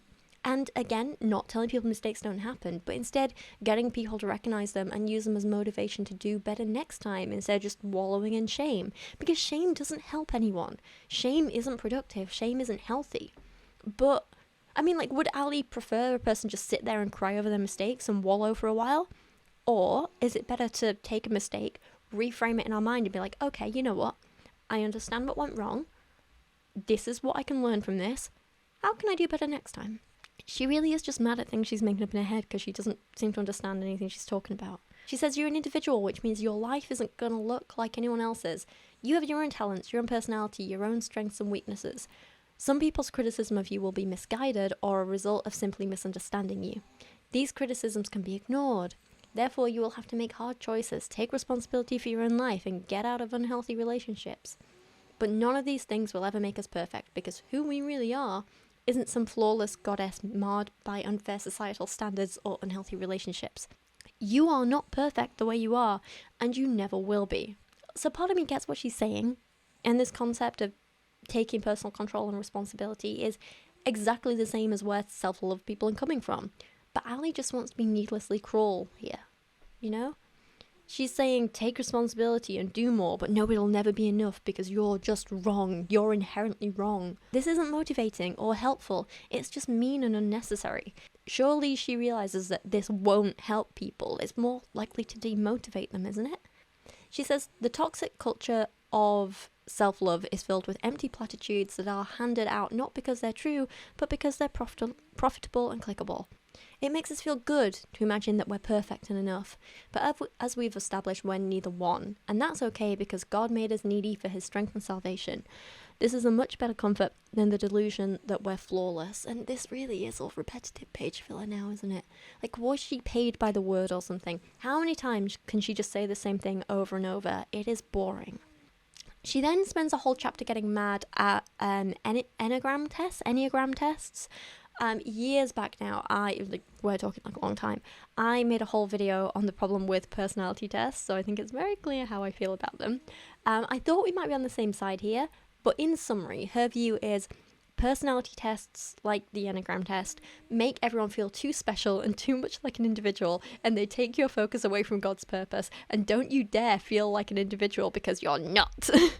She complains that when she was younger, she fell for that nonsense and that's somehow everyone else's fault and the left should be blamed. I know, it's nonsense. It's absolutely ridiculous. She says, I got really into the Enneagram in college. A girl who lived in my hall sophomore year talked about it all the time, convincing everyone who'd listen of its accuracy and incredible insight into the human soul. After taking the test myself and getting one with a 2 wing, I agreed. I bought a couple of books on the test and for years I would make everyone I knew take it. I believe the test had a little more substance than your typical personality tests, and there seemed to be a spiritual component to it too. I'd even heard that it had been developed by an ancient church by analysing the 9 parts of Jesus' character.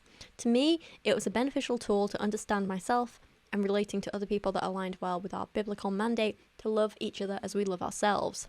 But this isn't biblical at all. The idea that the God of the universe can be limited by 9 man-made personality types is silly at best and blasphemy at worst.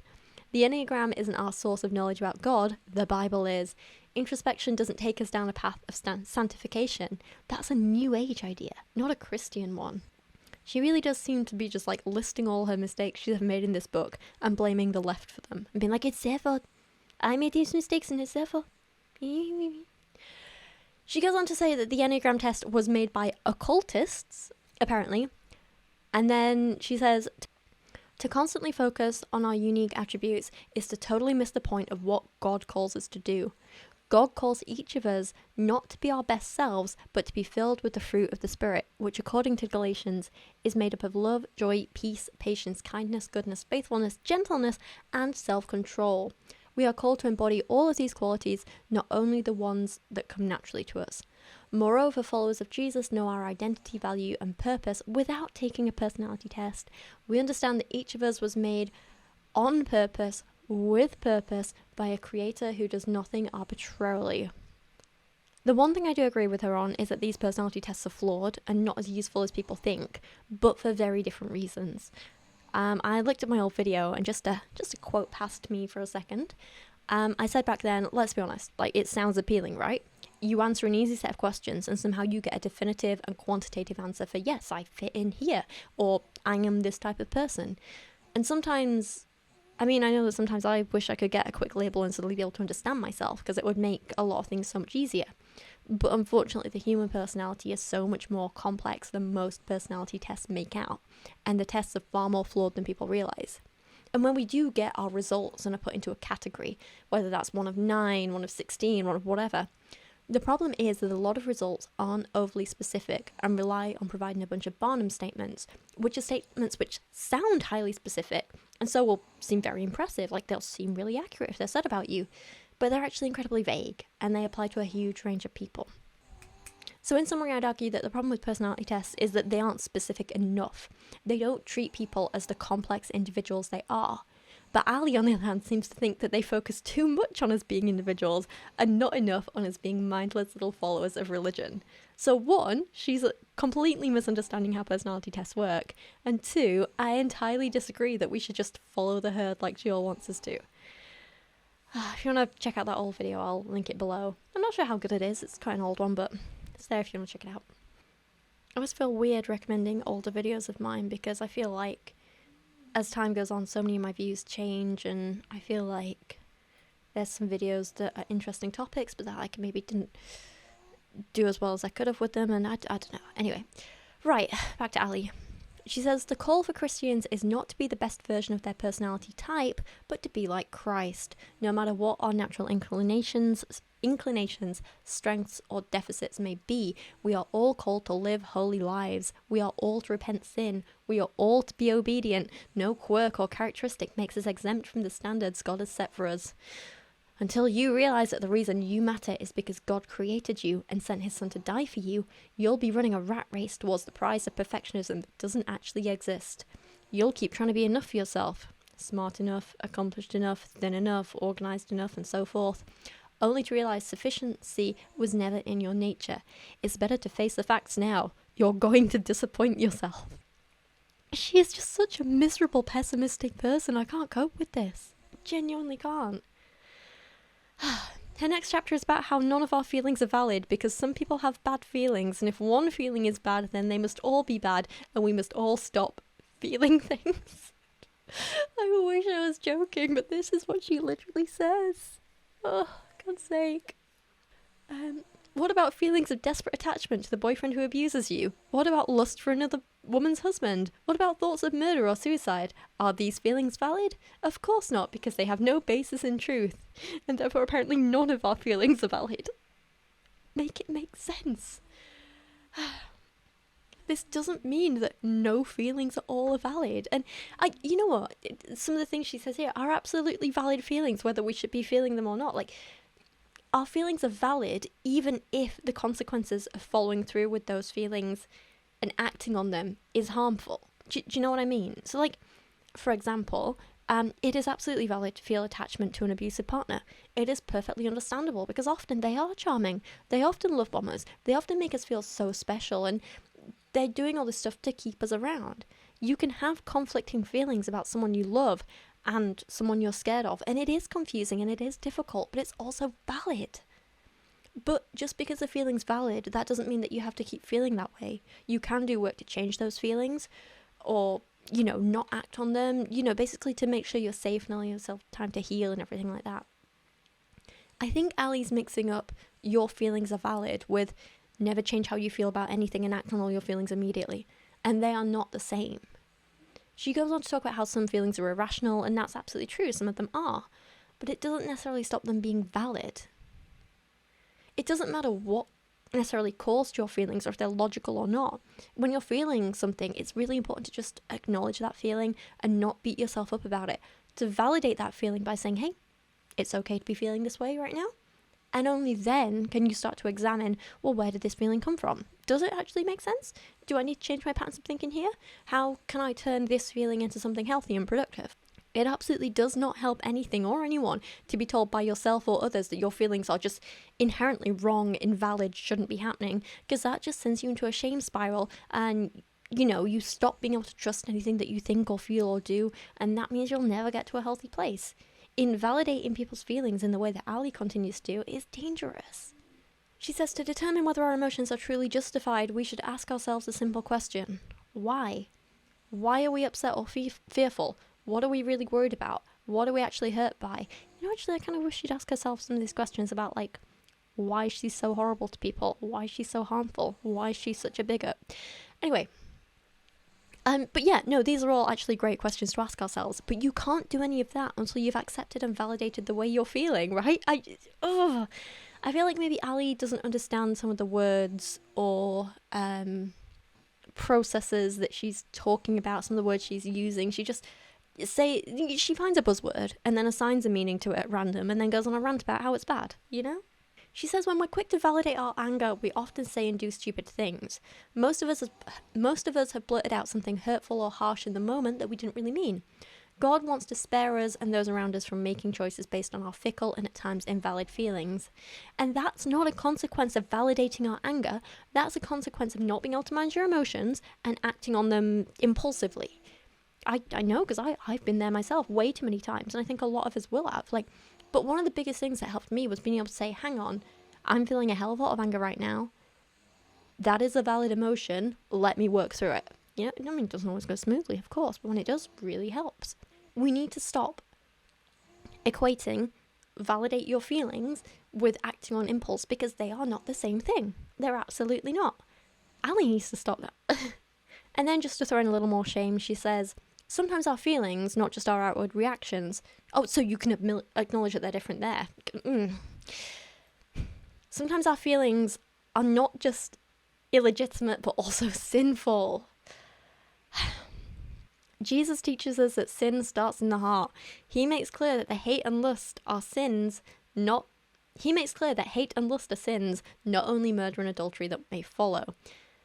The untrustworthy nature of our feelings points to our insufficiency. We are not enough to know which feelings are valid and which are going to lead us in the wrong direction.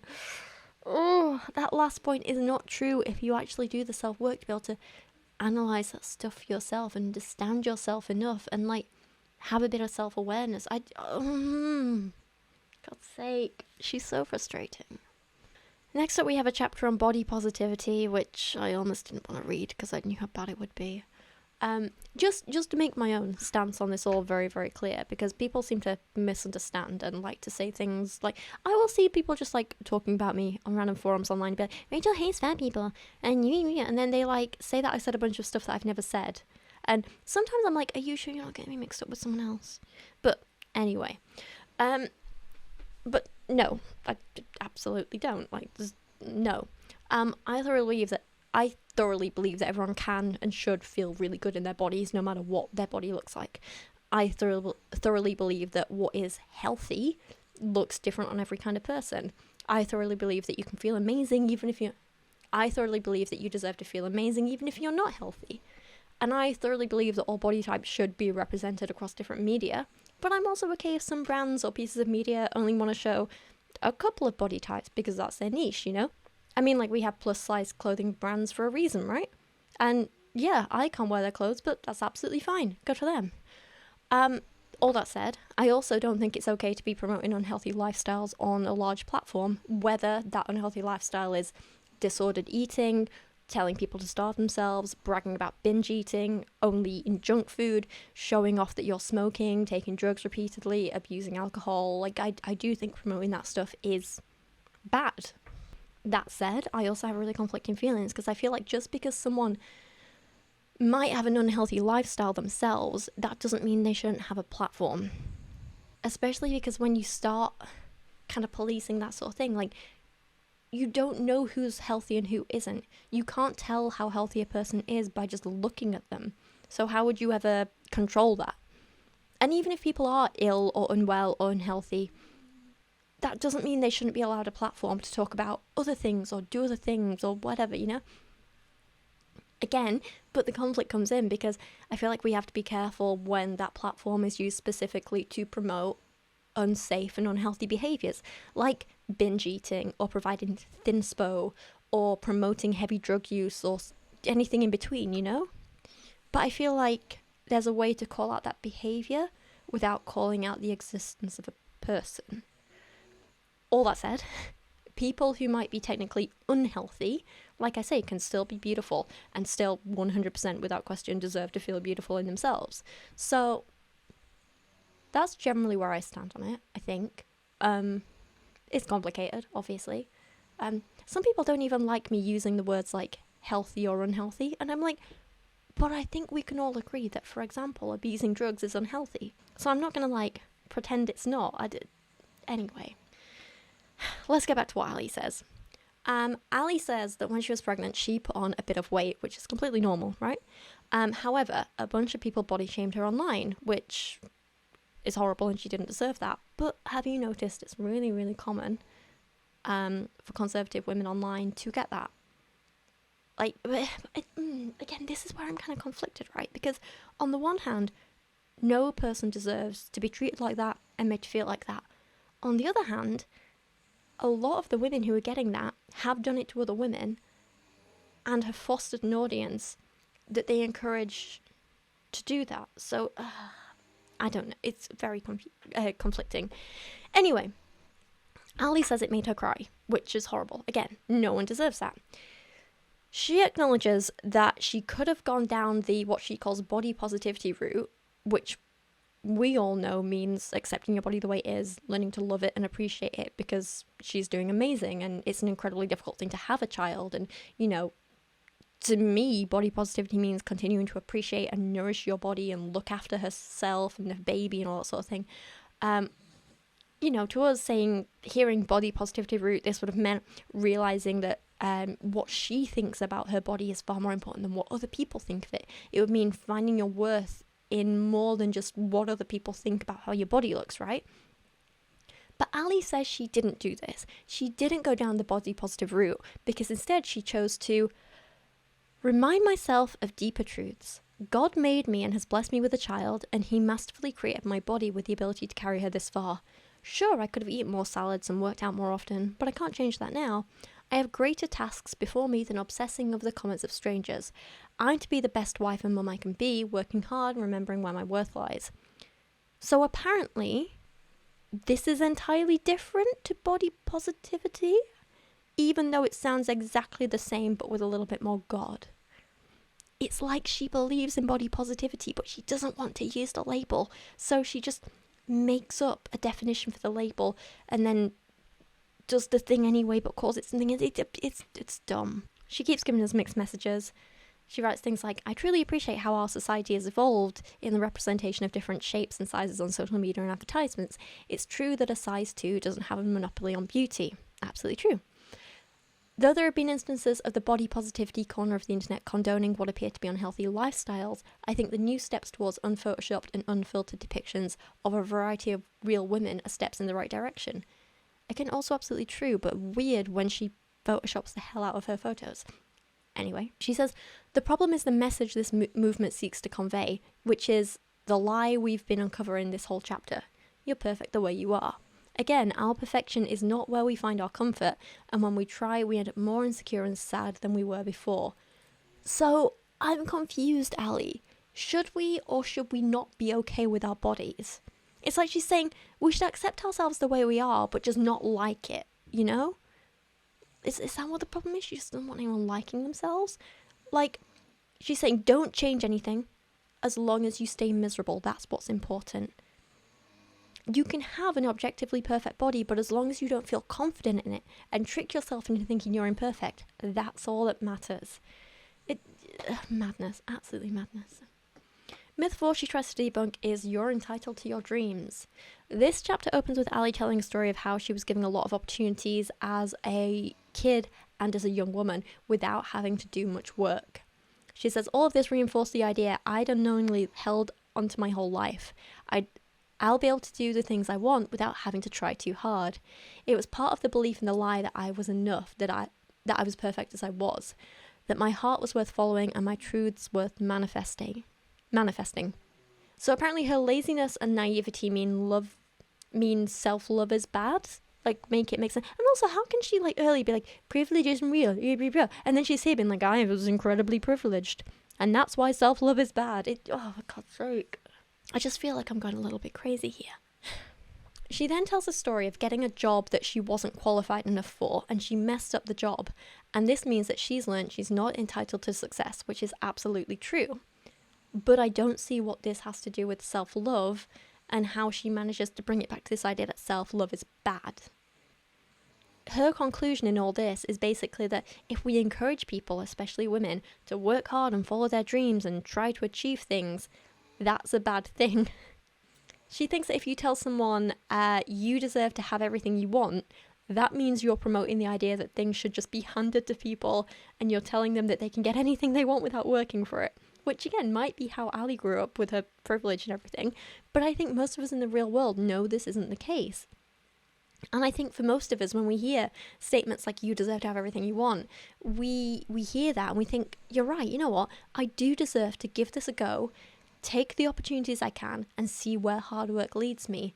Not, you're right, hand it over for no good reason. I don't think people think the way Allie does. Allie seems to be projecting a lot of her flaws onto other people. Anyway. She says, it makes sense that a lot of young people, especially young women, think the way I did. The hashtag girlboss culture on social media and in the blogosphere make us feel as if we have to be both obsessed with and totally satisfied by our work in order to achieve any sense of accomplishment in life. All the successful women we follow and read about seem to have found that sweet spot of passion, meaning and income. We assume that to have a fulfilling life, we have to find it too. In fact, we think we're entitled to it. But not only is that kind of work not guaranteed, it's also not necessary for work to be meaningful. So I have my own problems with the whole girl boss thing, which I won't get into right now, but I think she has a point here, but she's also missing a bigger point. I just think instead of telling people, you'll never actually find meaning in anything, it's all a myth, as Allie goes on to, it's more important to focus on helping people discover what's right for them, where they as an individual will find meaning. So some people don't want to work for themselves, or they don't thrive when they do, or they're more suited to working a regular 9-to-5. Some people just don't have that kind of ambition and would rather progress within a company than go it alone. Some people don't even want to progress. They just want to find a comfy, safe job and float along, and that is all okay. It's just about helping people realize what's the right lifestyle for them and that they do have options. Allie says it doesn't matter what your job is. You shouldn't be happy with it anyway, and you should only focus on bringing glory to God. Basically, again, it doesn't matter as long as you're miserable. God's sake.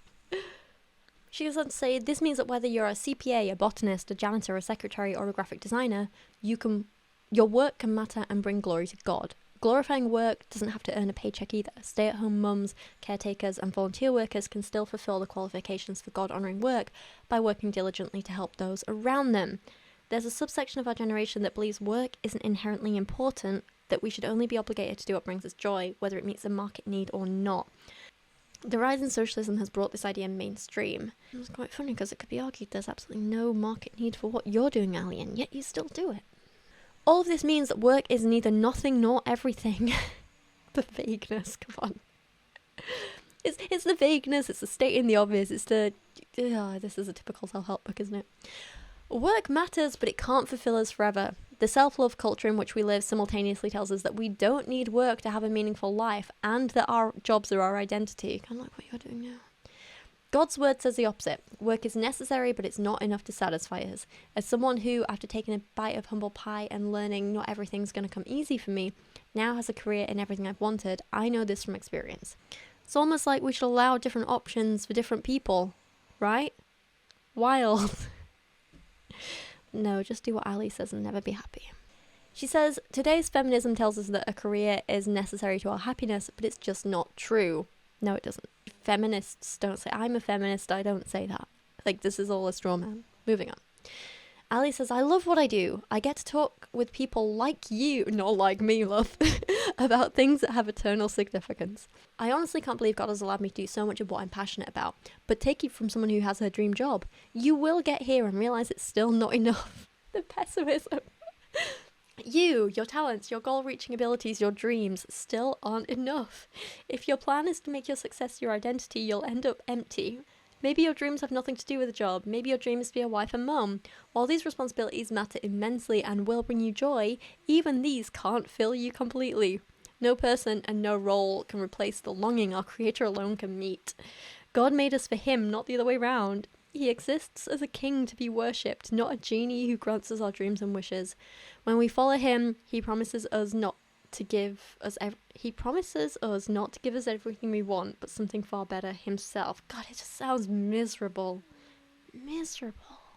The final big part of this book is debunking myth 5, you can't love others until you love yourself. I am going to jump straight in here and preemptively talk about why I think she's going to be wrong. I'm pretty sure she's misinterpreting this phrase. A more accurate one, which I've spoken about lately, is you can't pour from an empty cup, right? It's not that you can't possibly love anyone else until you've loved yourself, but it's saying until you take care of yourself and take care of your core needs, it's really hard to take care of anyone else. For example, if I don't put effort into my career and earn money, I can't afford to feed and keep a roof over Kyra's head, which means that sometimes I have to be a bit of a meanie pants and say to her, no baby, let me work before you go out to play, right?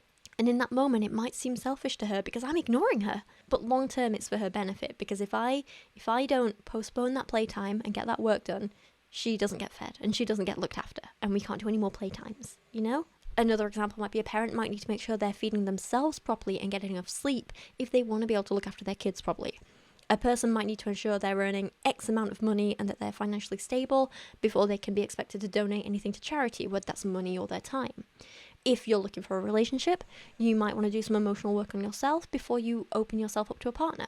That's what it means. It's not that we're necessarily incapable of doing those things without doing the work on ourselves first, but if we want to do the best job we can for the people around us and be able to give back as much as possible, we need to start with a strong foundation, you know?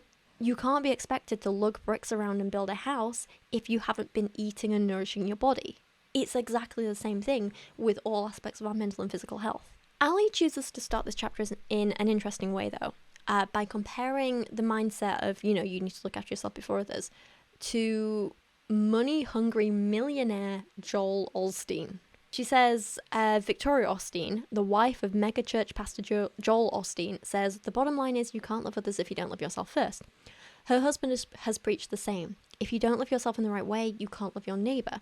You can't be seen as good as you're supposed to be. According to the Osteens, God's love empowers us to love ourselves, which enables us to obey Jesus' command to love our neighbours. Self-love is possible only if we first love ourselves. Now, the annoying thing is they're right. And the fact that they're scummy doesn't stop them being right here. They're just taking a phrase that is correct and completely misusing it and abusing it and using it to be selfish and scummy, Let's not equate people saying, I'd like to have a decent night's sleep so as to not be exhausted and risk hurting my baby, to greedy scumbags like the Osteens who seem to believe they need to be millionaires while everyone else around them suffers because that's God's will, Just because they're using the same argument to justify each, that doesn't mean the argument is flawed. The flaw is with the Osteens, It's the way I put it is there's a difference between self-focus and selfishness. Self-focus is about doing something for yourself, which doesn't affect anyone else, often so that you can help others in the future. Selfishness is doing something for yourself despite it having negative consequences for others. The parent wanting to sleep so they don't hurt their baby is self-focused. The Osteens hoarding millions because reasons is selfishness. There is a massive difference between self-focus and selfishness, but Allie just calls it all selfishness, refuses to see a difference, and villainizes anyone who does even the bare minimum for themselves. And yet she's still okay going and getting her nails done. She'll justify that. She summarizes that we all just need to think of ourselves less. She says, the reality is that as Christians, our options aren't boiled down to high self-esteem versus low self-esteem, or self-love versus self-hatred. We choose neither. Instead, we operate out of total self-forgetfulness. Depending on our own self-esteem for healthy relationships or lifelong fulfillment is exhausting because it depends on a variety of factors that change every day. Our job performance, our weight, our popularity, our mood, our ability to think good things about ourselves.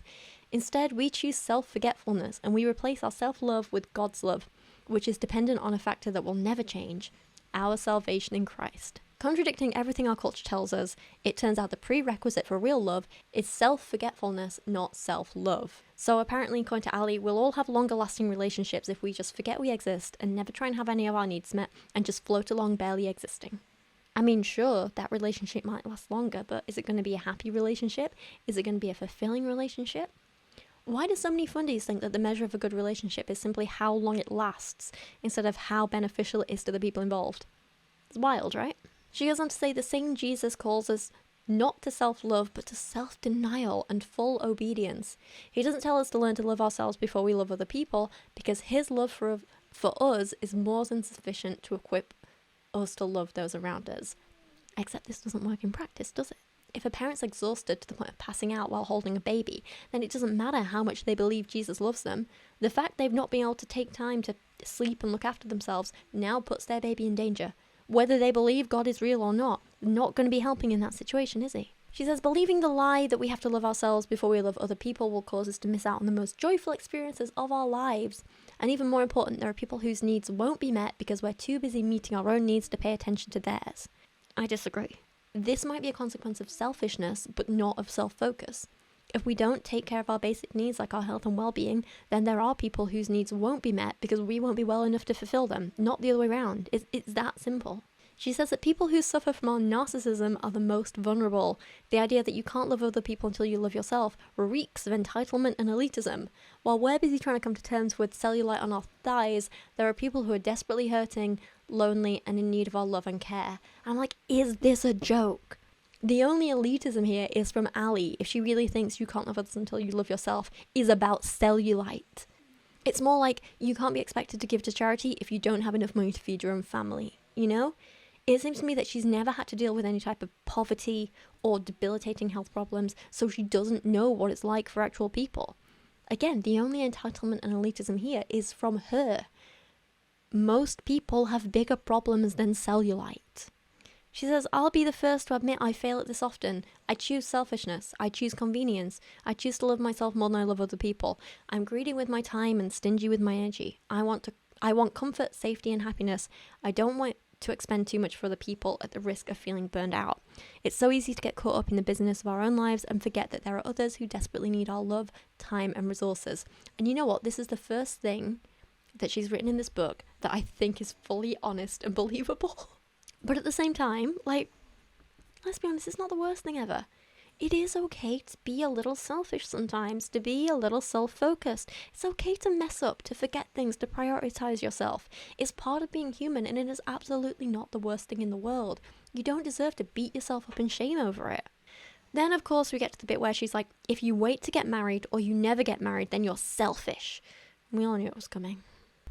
Allie got married really young, so apparently that's the right way to do things, and we should all have done that. In her eyes, I'm a terrible, terrible monster for being 31 and unmarried. Boo me. Boo. She then gives some marriage advice, which is basic, but actually fine. You know, I don't mind it. I think it's actually quite good. She says things like agree on religion, which is basically a more specific way of saying make sure your values align. I'm completely with her on that. She says, point 2 for a good relationship is you need to like him, which again, I would hope that would be obvious, but apparently it's not for some, so I like that she says it. And point 3 is she says not to have unrealistic standards, as in, don't be like, I need this eye colour and hair colour and blah, blah, blah. Again, great, love that. It's a good bit of advice, you know?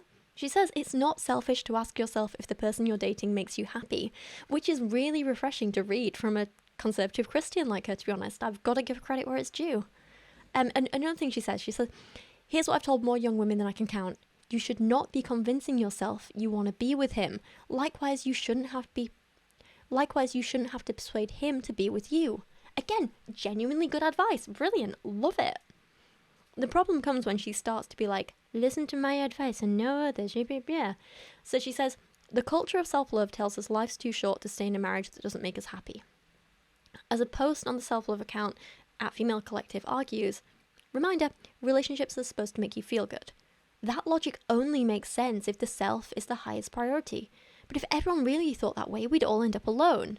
But she literally just said to marry someone who makes you happy. Like, both her and this post are giving the same advice, but because this comes from a secular source, Allie has to find fault. Like, it doesn't make sense. Allie then just encourages people to rush as much as possible for reasons. She says, my humble advice, if you can, get married. And now. If you're with the person you know you want to marry, go ahead and do it. Don't wait until you graduate, until you have enough money, until you've travelled more, until you've lived more of your single life, until you get your promotion. If you're engaged, don't draw out your engagement. Sounds like a terrible idea, but okay. By waiting, you're opening yourself up to getting closer to sex before marriage. There it is. That's what it is. And wasting precious time you could be spending figuring out life together rather than separately. Just as you don't have to love yourself before you love other people, your ducks don't have to be in a row before you get married. Line them up together, it's more fun that way. And of course, it's just about having sex sooner.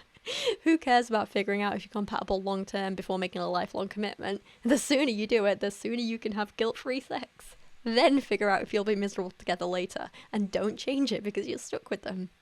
I hate this. I hate all of this. Finally, there's a chapter on motherhood, which absolutely does not make it sound appealing in the slightest. If I didn't already know I didn't want to have kids, this would put me off. For those of you who are parents, you know what a whirlwind this newborn stage is. In the blink of an eye, your universe shifts. You realise you don't know what it meant to be tired or stressed before this. You start to forget what life was like before becoming a mum. What was it like to go to the bathroom or take a shower in peace? Do regular people finish meals? Will I ever drink a whole cup of coffee without having to microwave it 67 times before 9 a.m? Every single decision you make, from when you go to the bathroom to what you'll eat for lunch, is centred on the well-being of your child. It's centred on the well-being of this child you've just brought into the world. Your entire schedule revolves around naps, feedings, baths, diaper changes, and playtime, even as you're working or meeting other obligations. I have very little time, if any, to myself these days. I'm literally writing this at 2 a.m. because I can only find a quiet moment in the middle of the night. My daughter requires more of me than I could ever have imagined, and I'm not enough. This much is painfully true. I can't be anything she or anyone in my life needs. I'm more than full capacity at almost all times. And I do have sympathy for her with how hard this sounds, but think about how hard this is for someone who chose this life. And now think about how unfair that would be to force this on someone who never wanted it. That's what Allie is petitioning for when she does all of her anti-choice nonsense. She wants people to suffer like this without choice, and that's just not fair. It's absolutely not. Of course, she hates child-free people as well, and only uses the most extremists as an example, the words there. I'm troubled by the stories of how our generation doesn't want kids. A 2019 NBC poll showed that only 30% of Gen Z and millennials think having children is very important. Birth Strike is an organisation discouraging procreation in the name of combating climate change, and they're echoed by other anti-natalists arguing for a hold on birthing babies. Vice published an article analysing this phenomenon in 2019. The author, Hannah Hewins, noted, "None of my friends in their late 20s talk openly about hopes of having a baby. Rather, we flinch when we see a child walking around out in public on its hind legs." Relatable. "It's a furry friend we want, one that'll love us, not drain our minimum finances, and not get in the way too much." Yeah, also relatable. This makes sense in light of what we know about many in our generation, considering how little sacrifice is required by pets in comparison to babies. Not only do they require less supervision, they also demand nothing of us emotionally. We don't have to let go of our bad habits and hang-ups, we don't have to mature, we don't have to learn how to communicate effectively or set a good example for them. If we're consumed by the culture of self-love and committed to worshipping the god of self, we don't want to be put off by the demands of a child.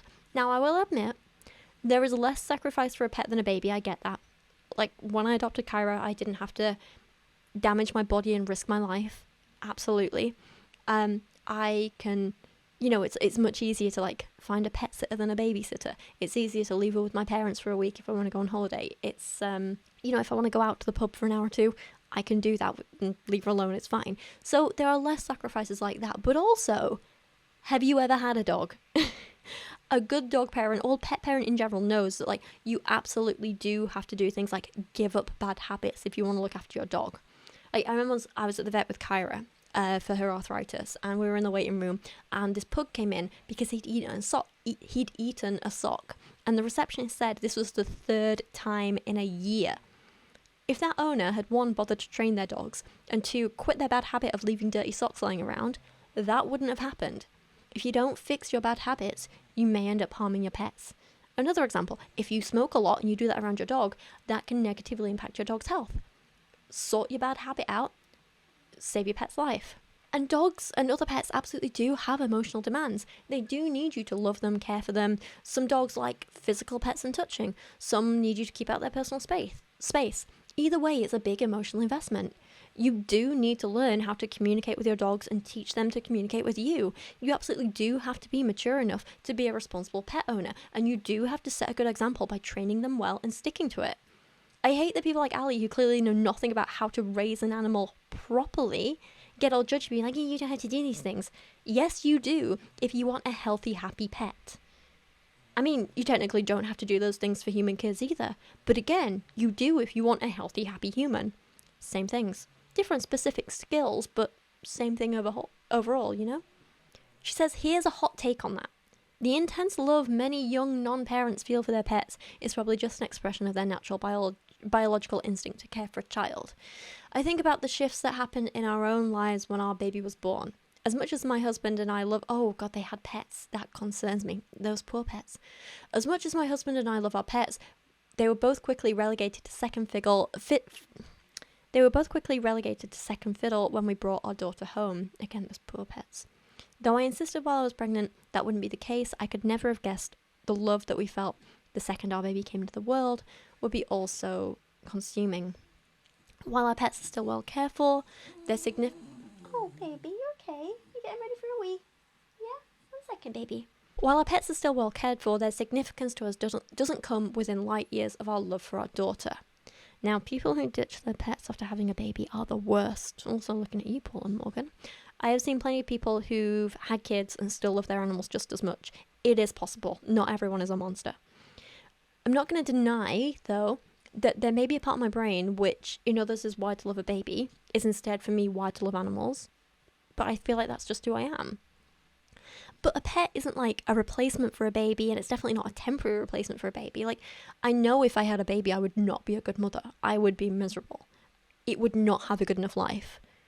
But I know that having Kyra in my life, I make her life better. I am a good parent to her, and that fulfills both of us, you know? Kyra fulfills a need in me that a baby never could. Like, it's maybe like a similar love, but it's a different kind of love. And to me, this love is more real, more fulfilling, more. It's just more, you know? I think when Allie spoke about how, like, yeah, she liked her pets, but now she loves her baby. That's how I feel about, like, babies and Kyra. Like, maybe if I had a baby, maybe I'd end up liking it a bit, I guess. But I love Kyra. I love a pet.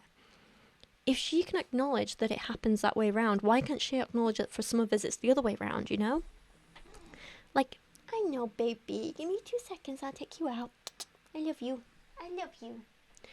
Like, okay, to give you a bit of an analogy, right? It's like ice cream. Some people want ice cream for pudding. Some people don't. I want ice cream, but I want strawberry ice cream. Some people might want chocolate ice cream. But for me, the idea of eating chocolate ice cream makes me gag. I do not want chocolate ice cream. Some people might want chocolate and strawberry ice cream, and that's great. That's really good for them. But just because I order strawberry ice cream, that doesn't mean I'm secretly craving chocolate ice cream.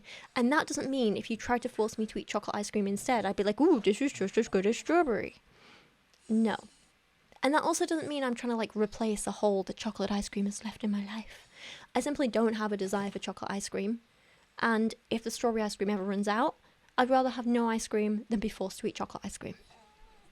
Chocolate are babies, and Kyra is strawberry. You my little strawberry, you crying. Hi, baby. This one wants to go out.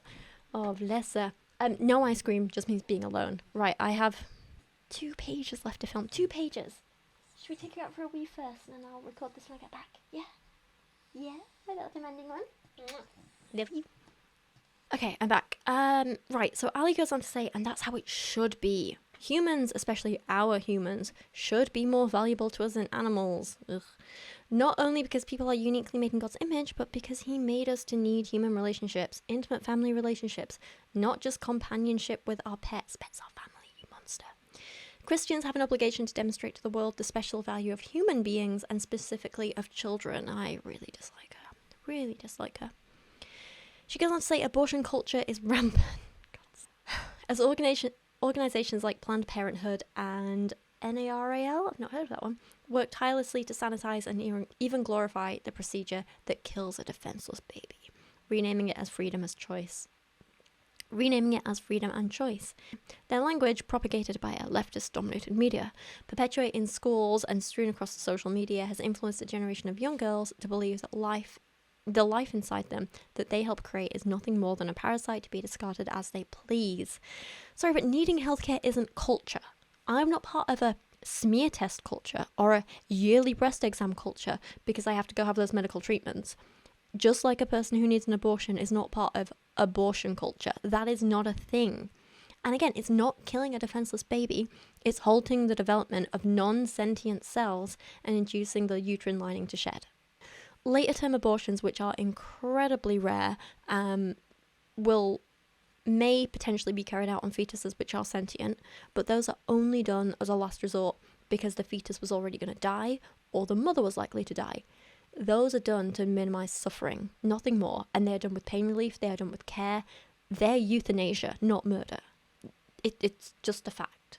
My practical advice to you regarding motherhood is similar to my advice regarding marriage. If you can, do it. My husband and I did what many of you are probably doing, planning and waiting for the right moment. There is certainly wisdom in preparing for the future and creating as much security and stability for your children as possible, but if you're putting off kids because you're just not ready for that kind of commitment, I'll tell you what someone probably should have told me 2 years ago. It's time to grow up. It's time to ask God to help your emotional maturity match your biological reality. Ugh. If you're a mentally stable and physically able married woman, you are ready to have children. Don't buy into the secular nonsense that adulting doesn't happen until you're 35 and that not knowing how to do adult things well into your 20s is normal. It's not. Absolutely not to all of that. You know what? I am an adult woman. I am mature. I am responsible. I do the adulting. I am happy and successful, and I know I don't want children.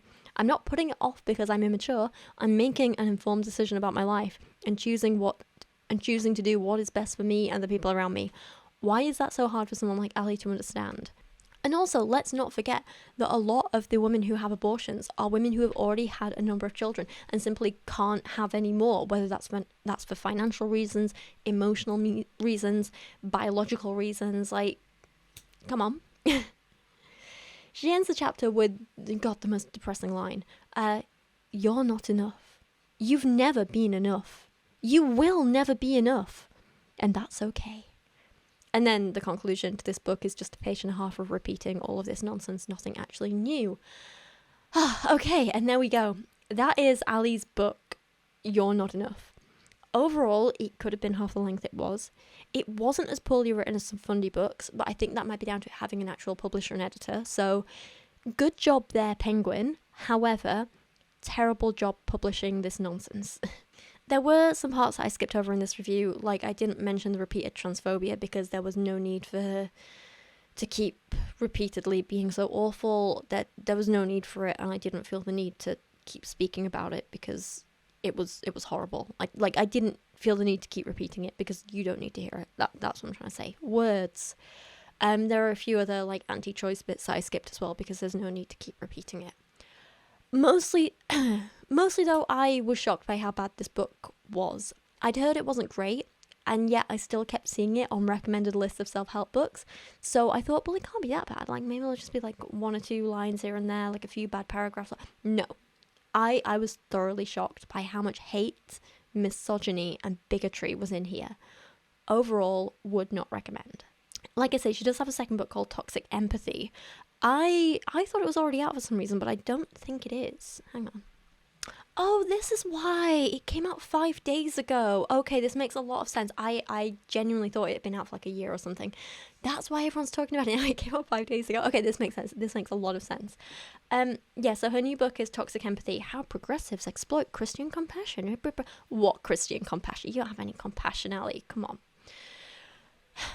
So if you'd like me to review that, I will absolutely do that at some point if you would like. But for now, let me know your thoughts on this book. I feel like I was a bit rambly in this. I feel like a little bit emotional. I'm just very, very tired at the minute. It's been a long month. It's been a long year. It's been a really, really hard year this year. But we're getting through it. It's okay. It's all good. So thank you for your time today. Thank you for listening. Thank you for dealing with little animated me at the end here for this last hour and a half, or however long it's been. Hour and a half of filming. I don't know how long it's been for you guys, but I appreciate you. Thank you so much. If you like this video, please leave a like, leave a comment, share it around online. That really helps. If you want to keep up to date with me and all the cool things that happen in my life, then you can go follow me on Instagram at Rachel Oates with a 0. That's about it. My little Kibby Bear's tired now, aren't you, baby? Are you ready for bed? Yeah? Bless her, it's 10:30 at night. She is ready for a snuggle, aren't you? Yeah, you want to say hi? Oh, Oh, I hope you heard that. Bless her. All right, I'm going to go snuggle my little bear now. Thank you so much for watching today, and I appreciate you all. I'll see you again soon.